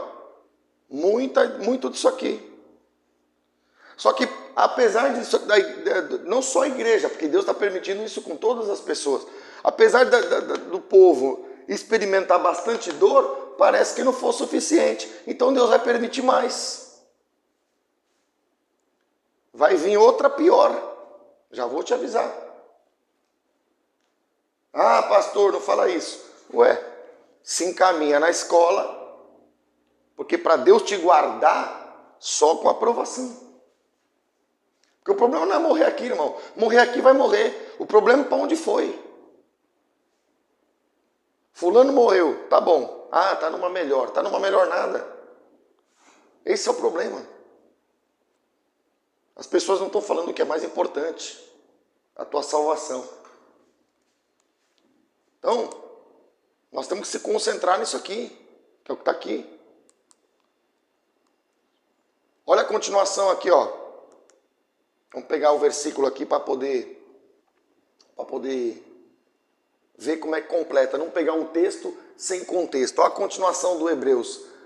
E tendo sido aperfeiçoado a caminho da perfeição. É isso que diz. Tornou-se. Quer dizer que você não é, eu não sou. A gente vai se tornando. A gente vai se transformando naquilo que Deus tem para nós ser. Tornou-se o autor da salvação eterna. Olha o que eu estou anunciando para vocês. Salvação eterna. As pessoas não estão frisando isso. Para todos os que lhe obedecem. Então aqui tem uma chave. Jesus, ele se torna o autor, ou seja, ele se torna referência, porque ele foi, como ser humano, aperfeiçoado. Como Deus, ele não precisava, mas como filho, como homem de carne e osso, que nem nós, ele foi aperfeiçoado. Então é digno que todos nós lhe prestemos obediência. É isso que está trazendo o verso. E aí eu vou trazer para o ministério. Por exemplo, se uma pessoa sofreu mais do que você, é digno que você a escute antes de querer ensiná-la. É digna ela de ter autoridade maior do que a sua. Porque tu pode ter mais ciência do que ela, mais conhecimentos em algumas coisas, mas ela teve mais situações de dor por amor a Jesus. Então os que sofrem mais são os mais aprovados. Aqui está outro engano na nossa geração. Para ser aprovado hoje na igreja e em muitos lugares, tu tem que ter feito uma teologia. Teologia é ótimo, dependendo do curso teológico, lógico. Mas o que adianta tu saber tudo escrito, mas não ter nada escrito na tua vida? Entende?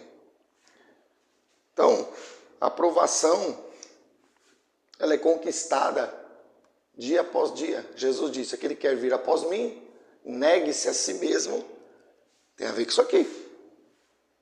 Tome a sua cruz. O que é cruz? Instrumento de morte de carne. Tem a ver com isso aqui. E siga-me. É nesse caminhar com Jesus que você vai recebendo isso aqui. Pastor, eu fui condecorado com o diploma da teologia X. Pois é, só que Deus tem o diploma, o documento dele aqui, ele tem um órgão. Tendo sido nomeado por Deus. Quem que nomeou? Deus. Tem muita gente na igreja que é nomeado evangelista, nomeado isso, nomeado aquilo outro. Mas não foi Deus que mandou levantar. Então você tem a nomeação do homem.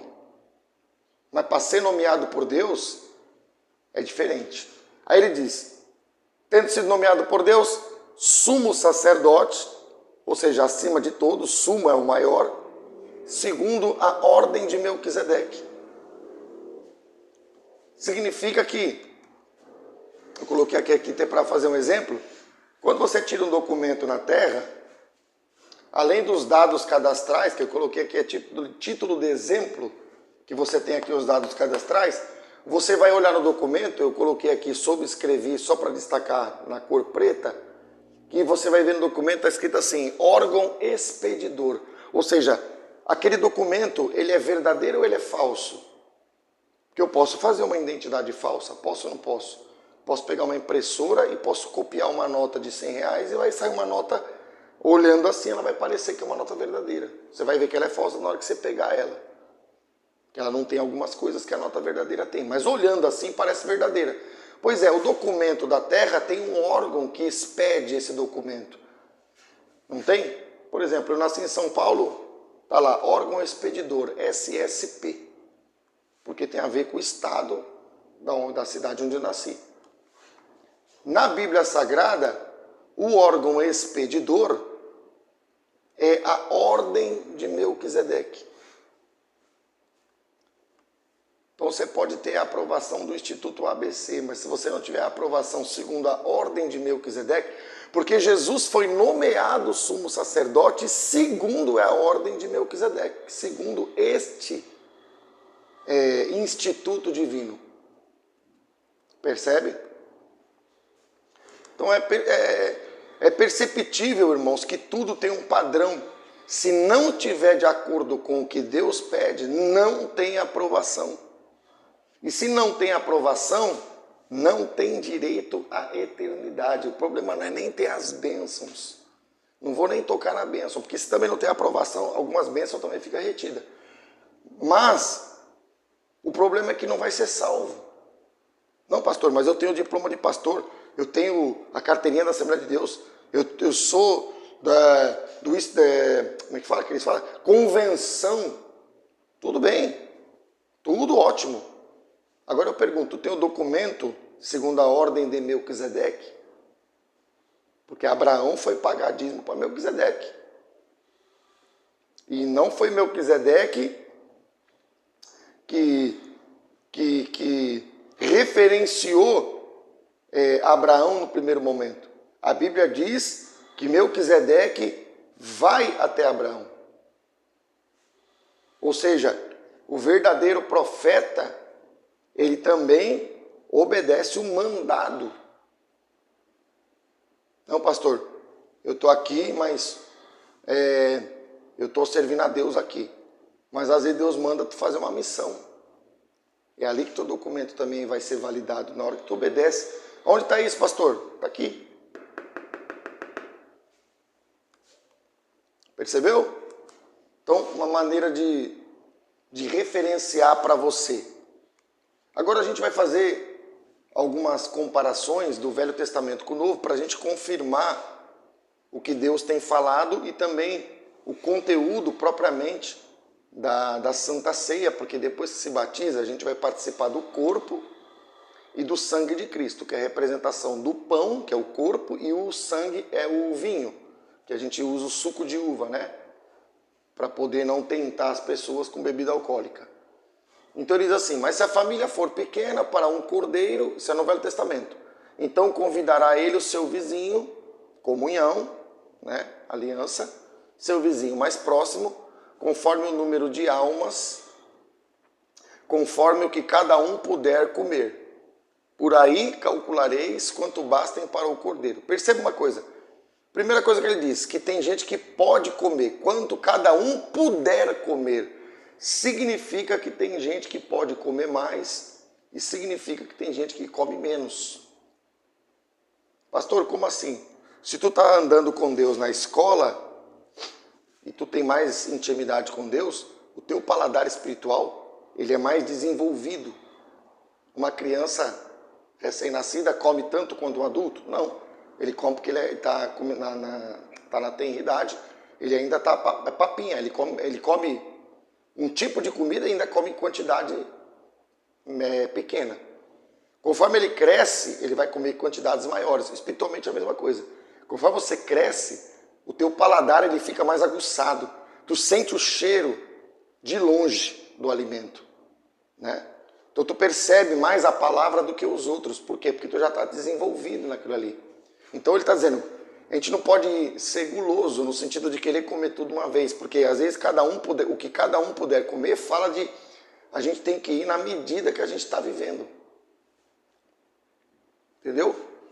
E aí ele diz, por aí calculareis. Quer dizer, eu tenho que administrar minha vida espiritual. O que é eu calcular? Quanto bastem para o cordeiro? É eu descobrir o quanto eu preciso acrescentar de comunhão. Pode ser que o cálculo que eu vou fazer para mim não é o que você vai fazer para você. Pode ser o cálculo que você vai fazer não é o que o irmão vai fazer. O irmão está meio embaixo ali, está se sentindo fraco. Ele precisa um pouquinho mais do que você, porque você já vem andando mais na presença de Deus. Então a gente tem que entender que Deus trabalha com a gente assim, né? Deus trabalha com a gente dessa maneira. Mateus 18, 20. O versículo lá fala que se a família for pequena, né? Deixa eu ver se eu pego o versículo aqui, se ele estiver próximo de nós. Mas se a família for pequena, o que é uma família pequena? Mateus 18, 20 esclarece, porque onde estiverem 2 ou 3 reunidos em meu nome, ali estou no meio deles. Então uma família pequena é isso. Ou seja, o suficiente para ter comunhão, né? Então tá aí. Jesus estava sentado na mesa, tinha gente que estava do lado dele, tinha gente que estava aqui na ponta. Aí o camarada acabou de chegar e ele pensa que tem a comunhão com Jesus, que esse que já está andando com mais tempo tem. Não tem. Então esse é um exercício de humildade. A nossa posição na mesa depende da vontade de Deus também, lógico, né? Porque Deus ele levanta e ele escolhe, como ele escolheu Moisés, por exemplo, tem a ver com a vontade, mas tem a ver também com a caminhada.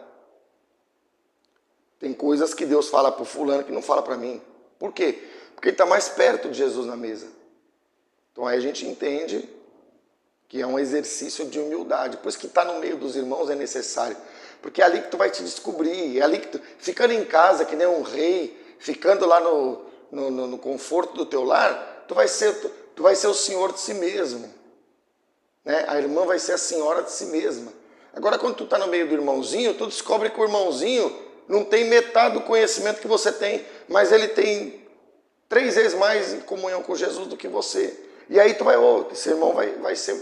Aquele que lá no natural era aluno, ele vai se tornar o teu professor, vai se tornar alguém para tu te espelhar. Poxa, eu quero aprender a seguir Jesus como esse irmão faz.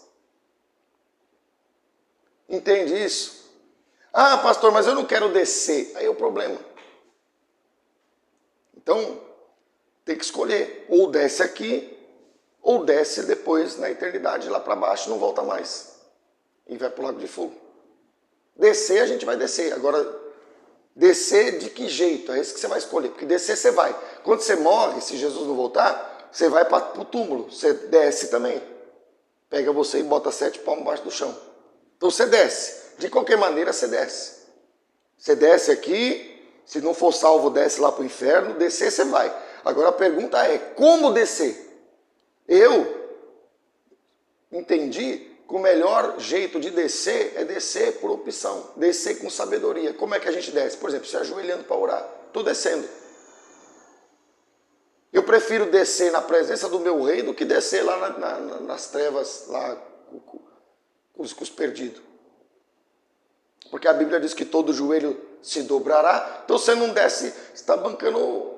Desculpa a palavra, está bancando bobo, porque todo joelho se dobrará. Só que vai ter gente que vai se dobrar para depois ser jogado no lago de fogo, para depois ser condenado. Então não é melhor se dobrar agora? Não é melhor a gente se render agora? Não é melhor a gente estar com o nosso Deus agora? É melhor. Então são coisas interessantes. Aqui, irmãos, vem um texto, eu não entendo. Eu vou falar sinceramente o que eu preciso fazer um desabafo aqui. Eu não entendo por que não se avisa em muitos lugares, não vou dizer que são todos, né? o que está escrito aqui. 1 Coríntios 11 é um texto específico da ceia, ele diz assim: por isso, por esse motivo, aquele que comer o pão ou beber do cálice do Senhor indignamente, o que é ser indigno? Documento com X aqui. Será réu do corpo e do sangue do Senhor. Quer dizer, uma coisa que foi trazida por Deus para te fortalecer, vai te colocar no banco dos réus. Tu vai ser réu, tu vai estar em posição de condenação. E o que Deus diz a seguir? Examine-se, pois, o homem a si mesmo.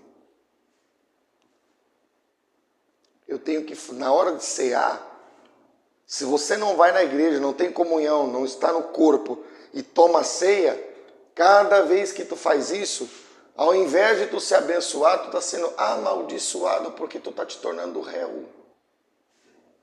Tu participa da comunhão sem estar na comunhão.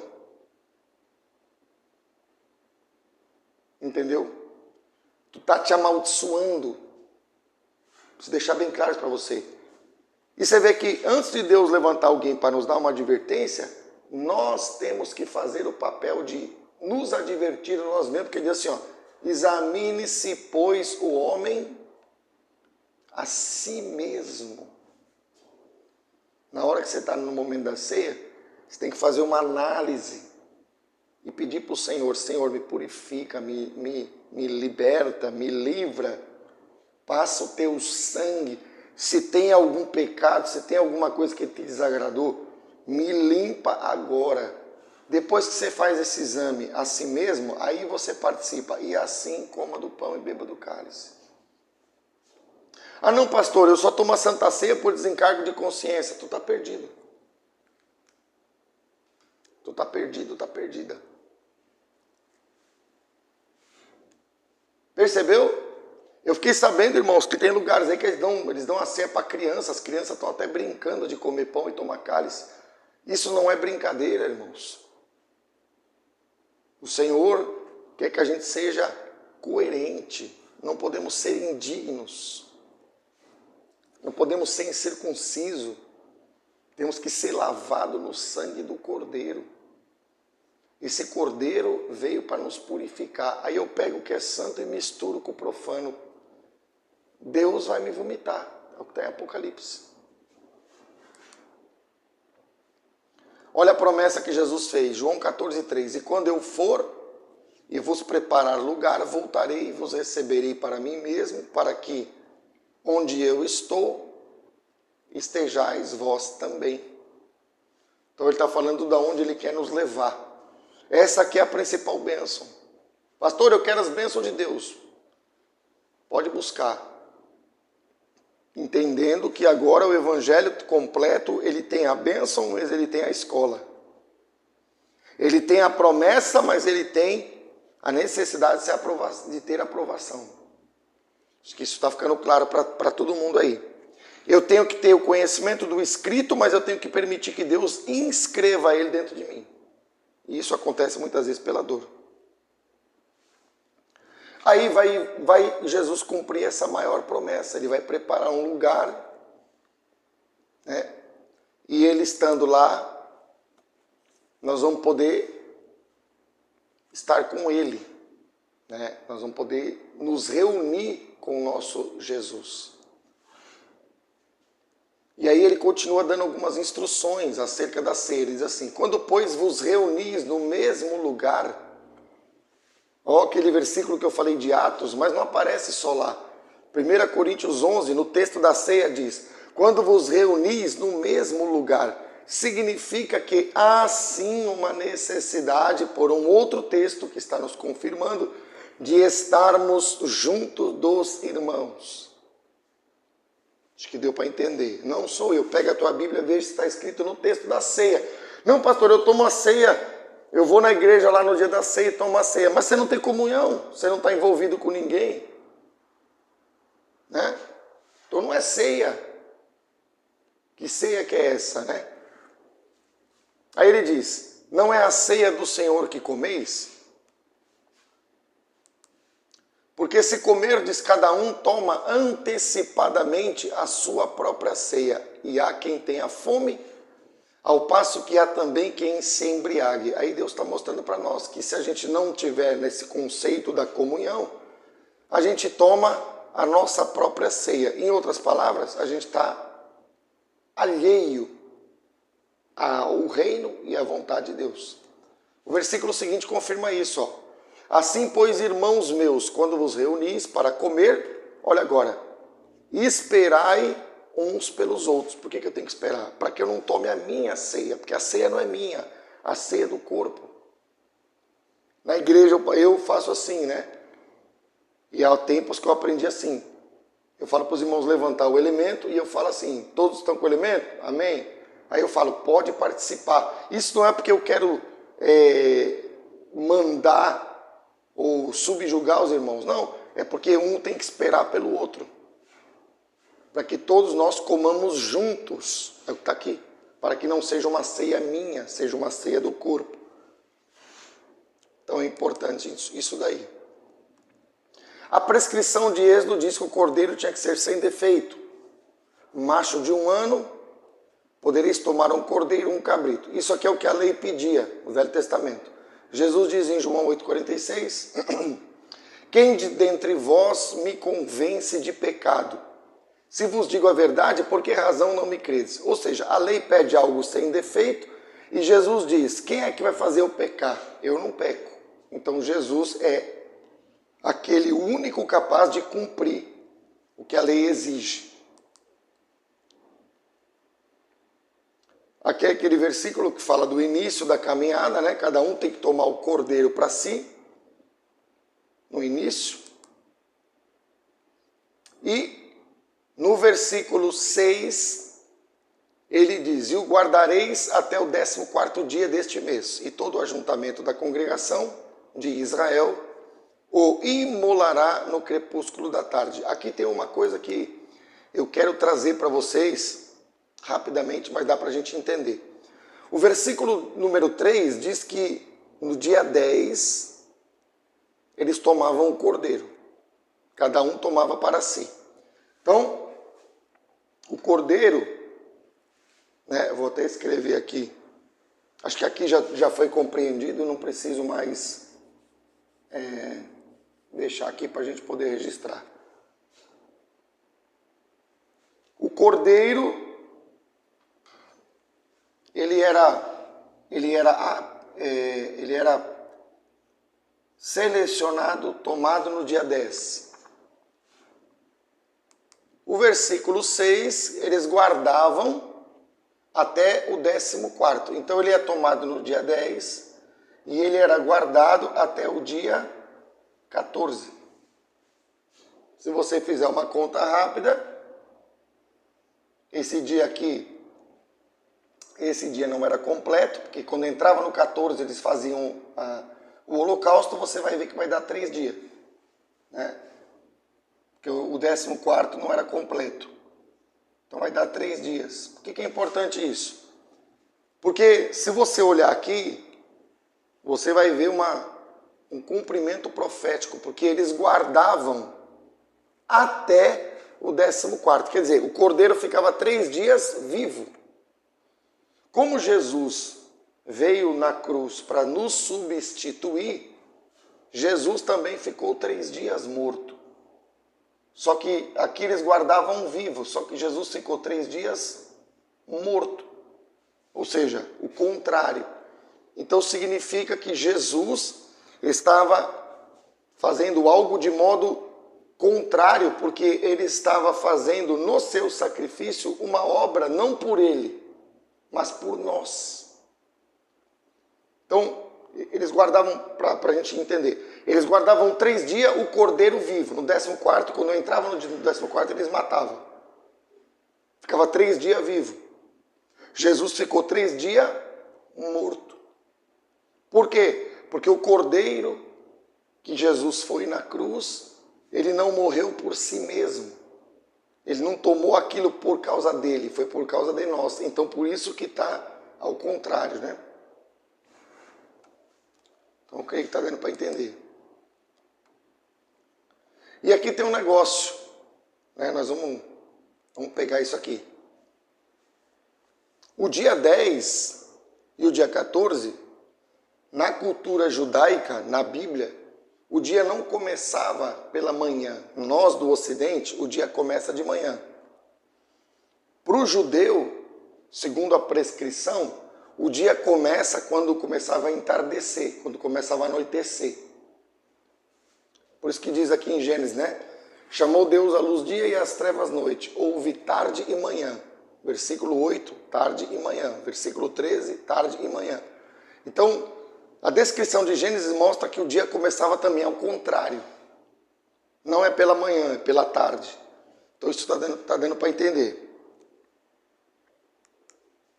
E aí nós vamos entender um negócio aqui, ó. Se o cordeiro foi pego no dia 10 e Jesus está fazendo de modo invertido, porque ele está sacrificando não por ele, mas por nós. Eles tomavam o cordeiro para si. Jesus tomou os pecados dos outros, pelos outros que ele sofreu. Então é uma coisa que está invertida, né? A realidade está invertida. Mas você vê que se o dia 10 eles pegavam no dia 10, então pelo calendário judaico eles pegavam no entardecer. E você vê que na hora que Jesus morre, isso se cumpre, porque diz assim, ó, já era quase a hora sexta e escurecendo-se o sol, houve trevas sobre a terra até a hora nona. Então, no momento em que Jesus vai morrer, ou está para morrer, estava escuro, para que confirmasse a prescrição. Para confirmar que Jesus morreu, diz assim, e rasgou-se pelo meio do véu o santuário, então Jesus clamou em alta voz, Pai, nas tuas mãos entrego o meu espírito, e dito isto, expirou. Então prova que quando escureceu é o momento em que ele estava se entregando por nós. João 19,14, é a mesma passagem em outro evangelho, e diz assim, e era parasceve pascal. Se a gente tomar essa palavra aqui, o significado parasceve, se você for na Almeida Revista Corrigida, fala preparação. Tem alguma palavrinha que às vezes na corrigida é melhor, na maioria na atualizada é melhor, né? Como eu falei das traduções. Mas para você que não entende essa palavra, é preparação. E era a preparação da Páscoa. Como a aliança é Páscoa, então Jesus estava morrendo, ou iniciando-se para ser entregue por nós, exatamente na preparação da Páscoa. Só que a Páscoa tinha que ter um cordeiro. Quem era o cordeiro? Jesus. E disse aos judeus, eis aqui o vosso rei, eles porém clamavam, fora, fora, crucifica-o. Disse Pilatos, só para referenciar de que evento se está falando. Aí ele diz assim, ó. Deixa ele voltar o slide aqui, isso. Aí ele diz assim, ó. Hei de crucificar o vosso rei? Responderam os principais dos sacerdotes, não temos rei senão César. Então, isso aqui é só para mostrar que se trata sim da crucificação.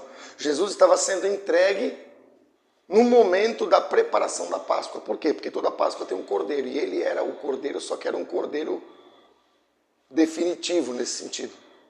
Então Pilatos o entregou para ser crucificado. Então, são menções que a gente pega de outros evangelhos, né? No caso João, ó, preparação da Páscoa, cerca da hora sexta, para a gente entender que se trata assim de Jesus.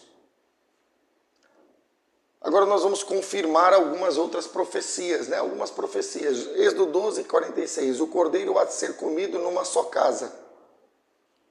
Significa que tu tem que estar em comunhão com a tua igreja. O cordeiro não vai ser comido na tua casa. Presta atenção. O cordeiro vai ser comido numa só casa.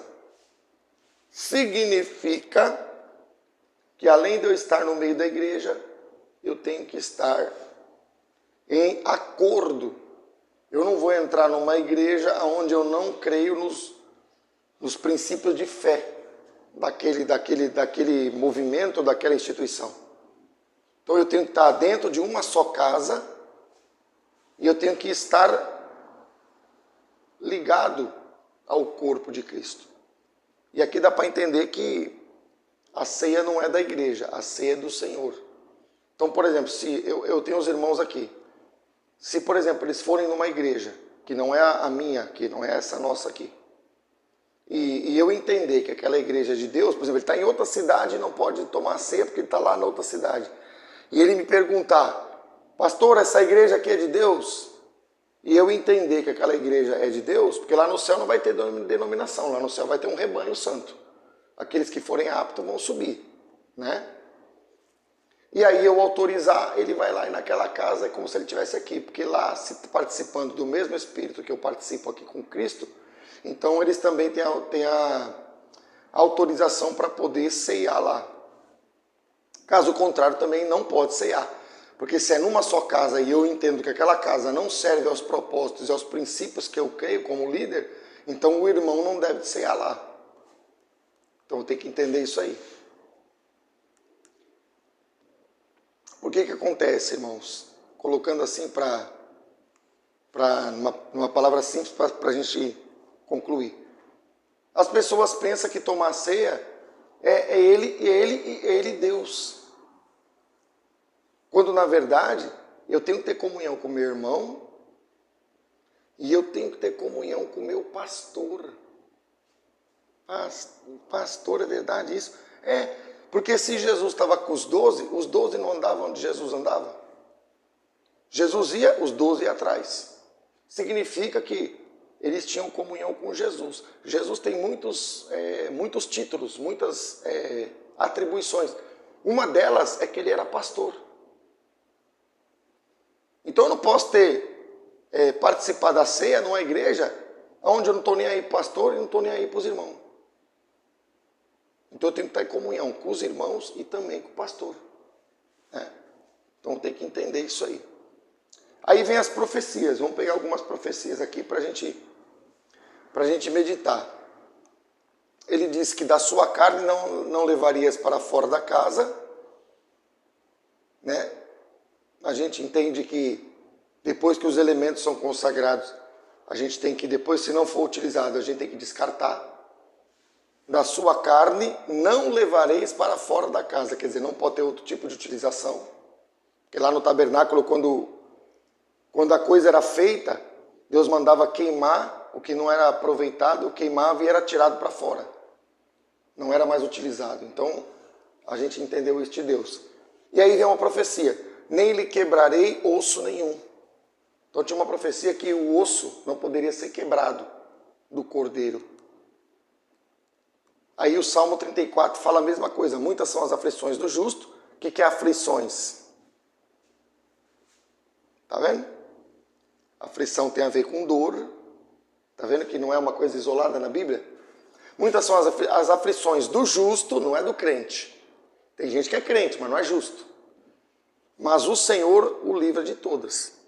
Aí ele fala a mesma coisa que a gente leu lá. Preserva-lhe os seus ossos, nenhum deles será quebrado. Então a mesma prescrição que está em Êxodo está aparecendo no Salmo 34. E isso se cumpre no Novo Testamento, João 19:33. Chegando-se, porém, a Jesus, como vistem que já estava morto, não lhe quebraram as pernas. Então, o cordeiro tinha você viu dois textos que falam que não podia quebrar o osso, e eles não quebram as pernas de Jesus. Aquele que isto viu testificou, sendo verdadeiro o seu testemunho, e ele sabe que diz a verdade, para que também vós creiais. Salmo 22 traz uma outra profecia.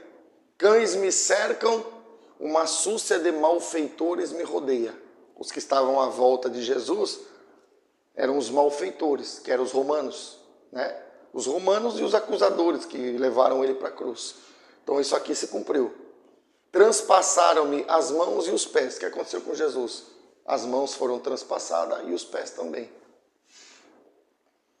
Só que não quebrou osso. Olha que interessante. Posso contar todos os meus ossos, eles me estão olhando e encarando em mim. Então cumpriu. Se ele pode contar todos os ossos, é porque os ossos, a princípio, não foram afetados. E eles me estão olhando e encarando em mim. Né? Está no Salmo 22. Isso vai se cumprir quando Jesus estava lá, teve um camarada lá que disse, se tu é o Cristo, desce daí. Encarou ainda, ofendeu, né? Perseguiu Jesus até no último instante. Então, confirmou. Outra profecia, repartem entre si as minhas vestes e sobre a minha túnica deitam sortes. Reparti a veste e sobre a túnica dele, que ele tinha uma túnica sem costura. João 19, 24. Disseram, pois, uns aos outros, não a rasguemos, mas lancemos sorte sobre ela para ver a quem caberá.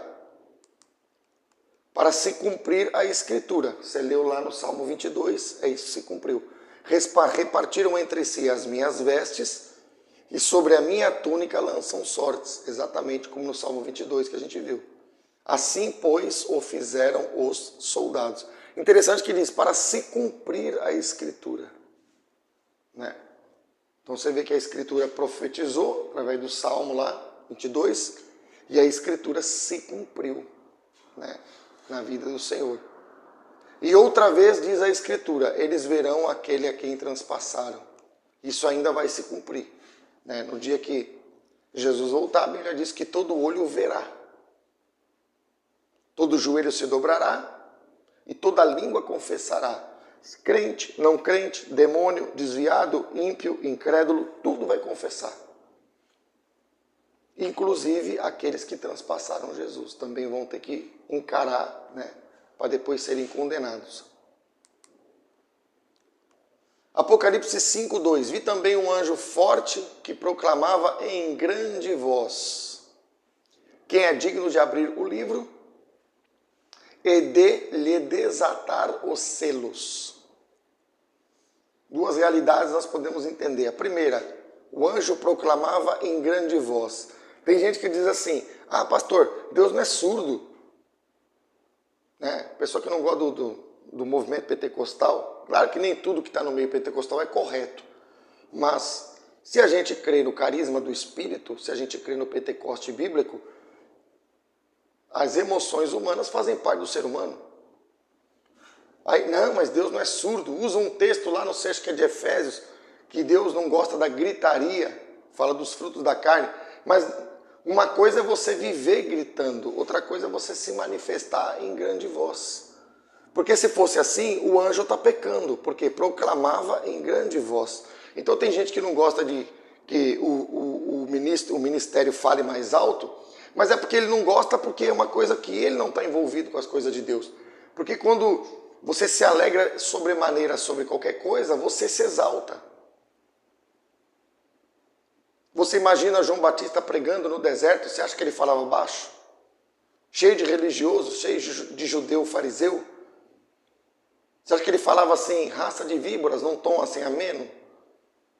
Com certeza ele dava uns gritos lá, que ele falava alto, proclamava a verdade. Agora, se eu viver gritando, aí já é uma extrapolação, já é uma coisa que, né? Que a Bíblia diz que há tempo de chorar, há tempo de rir, quer dizer que há tempo a tudo. Agora tem gente que diz, não, Deus não é surdo, como se você dá um brado fosse uma coisa pecaminosa, uma coisa errada. Não. A emoção, tu vê teu filho ganhar um presente, se formar, tu vê o teu filho fazer aniversário, nascer, tu pode dar um berro de alegria. Por quê? Porque isso é humano. A diferença entre nós e um robô é essa, é ter sentimento. Então o sentimento bem colocado, ele glorifica a Deus. Então, para aquele que não, pentecostal, gosta de gritar e não sei o quê, o anjo então deveria ter falado baixinho, mas ele proclama em grande voz. Acho que deu para entender. E aí ele faz uma pergunta, quem é digno de abrir o livro e os seus 7 selos? Aí a resposta vem, ele mesmo dá uma resposta, Deus instrui ele libera essa resposta. Ora, nem no céu, nem sobre a terra, nem debaixo da terra, ninguém podia abrir o livro, nem mesmo olhar para ele. Ou seja, não havia ninguém digno, né? Aí ele diz, todavia um dos anciões me disse, não chores, Ó, aqui é a hora que a emoção não entra. Tem uma hora que Deus diz, chora. Por exemplo, Ana e Penina, né? Ela chorava por não ter filho. Então a emoção ali, as lágrimas dela teve um efeito. Nós lemos no Salmo 56 que Deus colocou as lágrimas num odre. Você lembra lá do Salmo 56, do começo? Se tu quiser conferir, pega a Bíblia aí. Diz que lá colocou as lágrimas num odre e ele sofre perseguição. Falei da inscrição. Então tem hora que a emoção é válida, tem hora que não. Tem hora que Deus diz, não chores. Quer dizer que tem hora que é pra gente que a gente quer se emocionar e não é para se emocionar, é para ser racional. Então por isso que Paulo fala do culto racional. Agora não quer dizer que não posso me manifestar por emoções. Agora o momento e a hora é que nós temos que ter o discernimento. Aqui não era para se emocionar, não chores, não precisa. Por quê? Eis que o leão da tribo de Judá, a raiz de Davi, venceu para abrir o livro e os seus 7 selos. Quer dizer, não é necessário você se entristecer, porque Jesus é competente e é por isso que a Bíblia hoje ela pode ser revelada, porque Jesus ele foi capaz de nos dar o Espírito Santo por causa dos seus méritos lá na cruz e por causa do Espírito Santo a gente consegue ter a revelação do que está escrito, né? 1 João 5,19. Sabemos que somos de Deus e que o mundo inteiro jaz no maligno.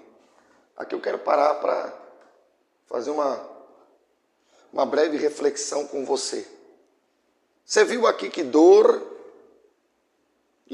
a gente pode entender por choro.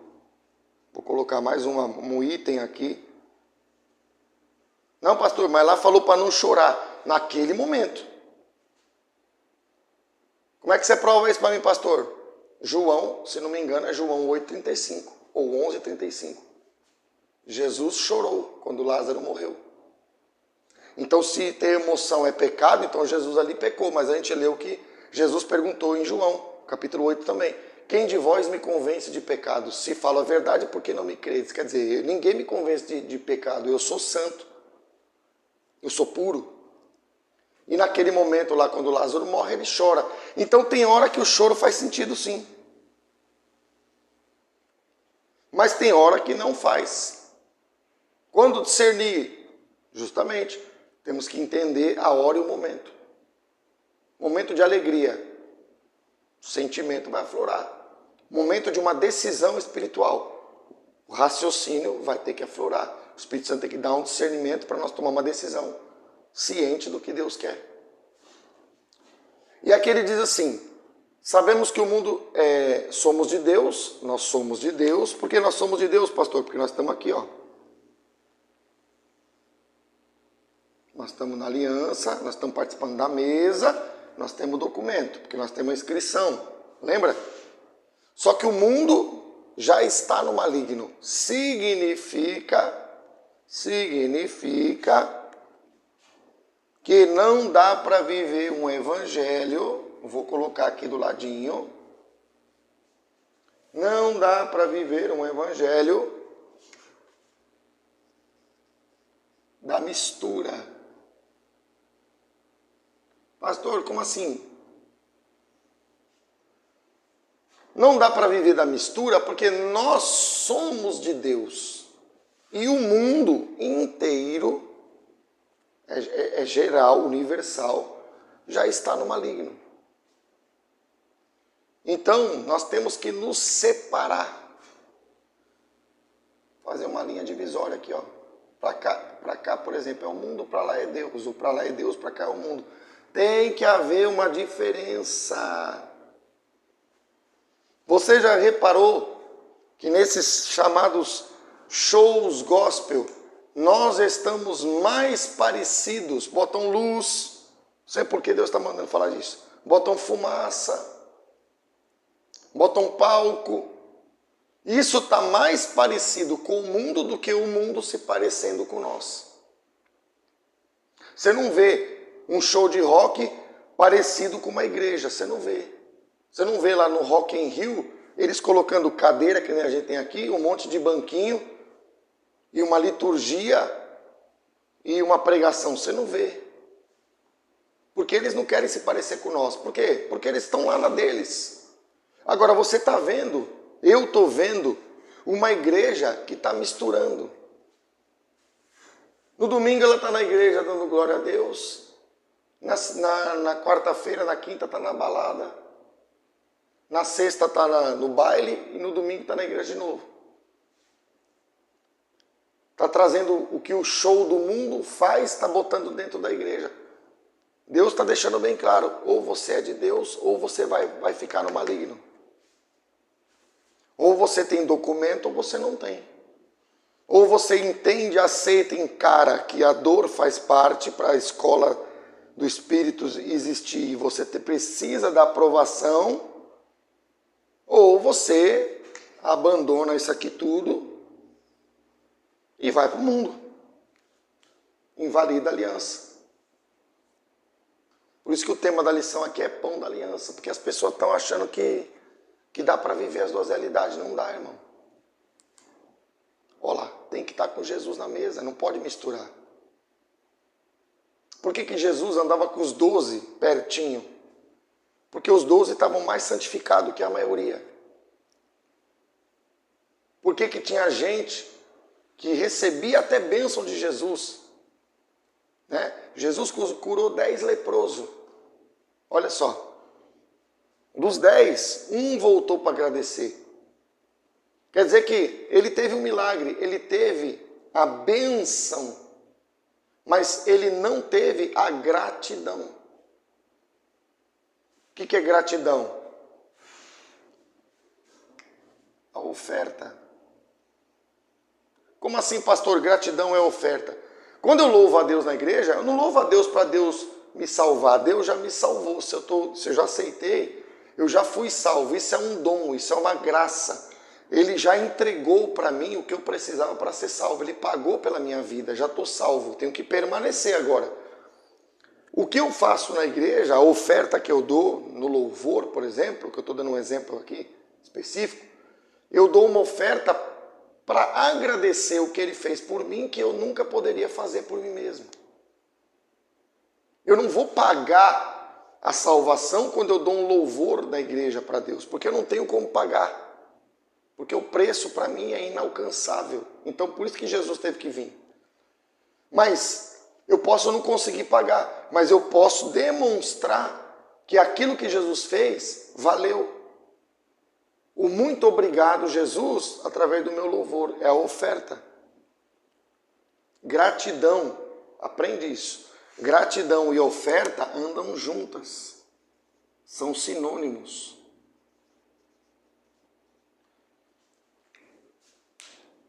Poxa, pastor, já dei tanto glória a Deus na minha vida, será que já não está bom? O glória a Deus que eu dou, o aleluia que você dá, o exaltado seja o teu nome que nós damos para Deus, para Jesus Cristo, para o Espírito Santo, né? É porque o Senhor fez algo que a gente não poderia fazer. E porque Ele fez, a gente agradece. Isso é a nossa oferta. Então, eu quero concluir aqui, quero encerrar nessa aula. E eu quero deixar bem claro para você, irmãos, que nosso objetivo não é pôr medo em você, mas o nosso objetivo é que você entenda as verdades, para que você não seja pego de surpresa, para que você não seja surpreendido negativamente, para que você não viva uma mistura e no grande dia você vai achar que foi enganado por Deus. Porque eu posso até escolher como Caim e ficar longe de Deus, mas eu tenho que saber, eu tenho que receber uma advertência para que eu não faça isso de maneira a não compreender o que a minha escolha traz como consequência. Amém? Então era isso que eu queria trazer para vocês. É um conteúdo básico, como eu disse, mas infelizmente a maioria dos cristãos não estão atentos para essas realidades. Tá bom? Então era isso que eu tinha para passar para vocês. Um grande abraço e fiquem todos na paz do Senhor.